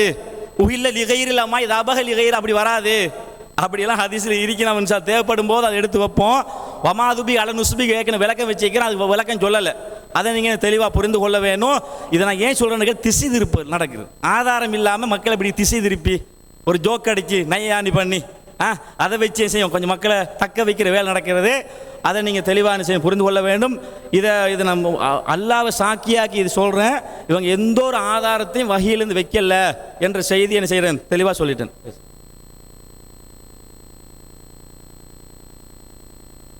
அஸ்ஸலாமு அலைக்கும் வரஹ்மத்துல்லாஹி. நாங்கள் காலையிலிருந்து இதுவரை நிறைய வாதங்களையும் அவர்கள் வைத்த வாதங்களுக்கு அதற்கான தக்க பதில்களையும் சொல்லி வருகிறோம். ஆனால் எதிர்த்தரப்பினர் என்ன சொல்கிறார்கள் என்றால், எந்த உருப்படியான வாதத்தையும் வைக்கவில்லை, எந்தவித பதிலையும் தரவில்லை என்ற கருத்தெல்லாம் சொல்கிறார்கள். சொல்லிவிட்டு சகோதரர் அப்துல் ராசிக் என்ன சொல்கிறார் என்றால், நீங்கள் கேட்ட ஒவ்வொரு கேள்விக்கும் ஒவ்வொரு வாதத்துக்கும் பதில் சொல்லி இருக்கிறோம் அப்படின்னு சொல்றார். இது ஆகப்பெரிய பச்சை பொய். நான் காலையிலிருந்து நீங்கள் வேண்டாம் கேட்டு பார்க்கலாம், 3 தரம் ஒரு சொல்ல திருப்பி கேட்டு வந்தேன். அது இதுவரைக்கும் சொல்லலை, திருப்பியும் அதை சொல்கிறேன் கேளுங்க. அப்படி உண்மையில் இருந்திருந்தால் அதுக்கு சொல்லி இருக்கணும். ஏன்னால் எல்லாத்துக்கும் வச்சேன்னு சொன்னவங்க அப்போ இதை சும்மா தவறுதலாக மிஸ் ஆகிட்டாங்களோ தெரியல. 3 தரம், இது 4வது தரம் நான் வைக்கிறேன். என்னன்னு சொன்னால், ஆரம்பத்தில் சொல்லப்பட்டது உஹில்ல என்றதுக்கு சப்தமிடப்பட்ட கருத்தான் இருந்தது, பிறகு தபிஹ் என்று மாற்றப்பட்டதுன்னு சொன்னாங்க.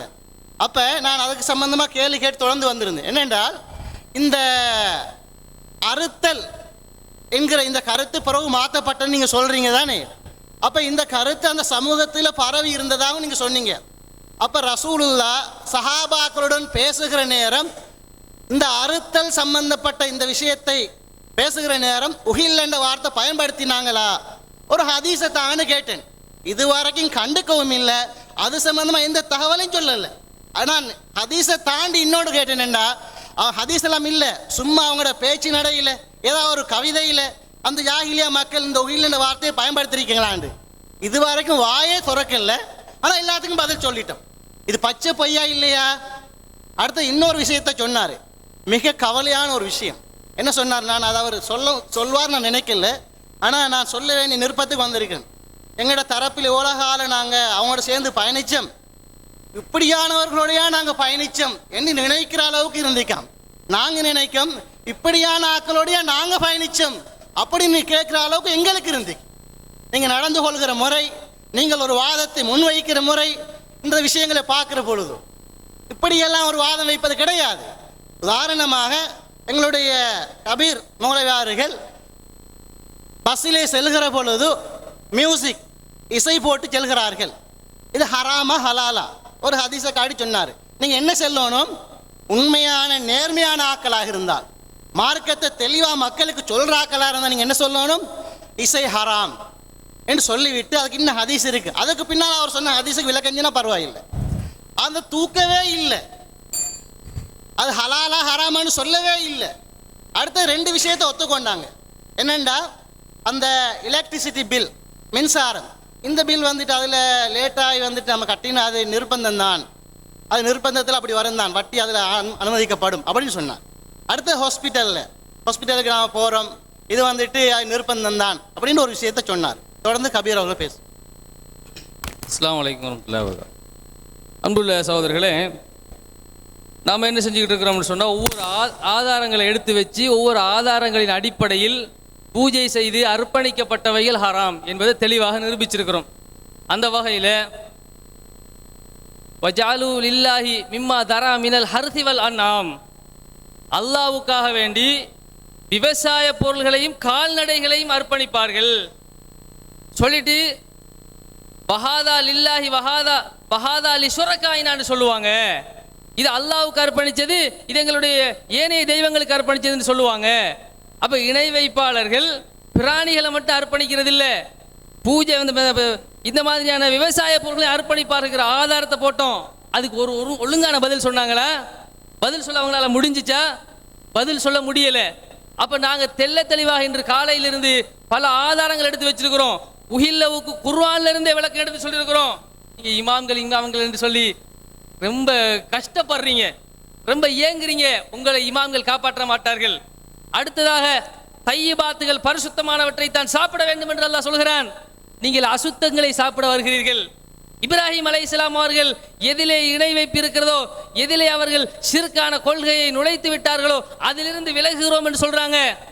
அந்த பூஜை செய்யப்பட்ட பொருளுக்கு சக்தி இருக்கிறது, அது நோயை நீக்கும். வாழைப்பழமே என்ன காப்பாத்துன்னு சொல்றது இல்லை, வாழைப்பழம் என்னை காப்பாற்றும் நம்புறான். மறுக்க முடியுமா? அஸ்ஸலாமு அலைக்கும்.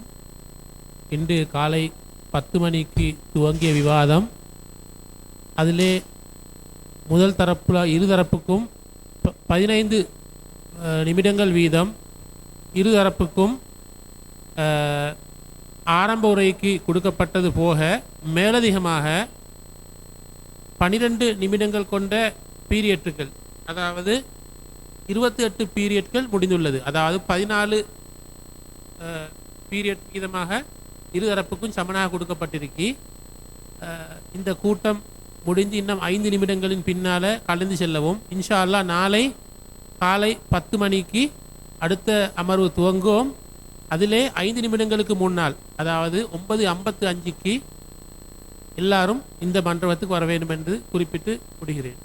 சுப்ஹானக அல்லாஹும்ம வபிஹம்திக அஷ்ஹது அல்லா இலாஹா இல்லா அன்த அஸ்தக்ஃபிருக்க.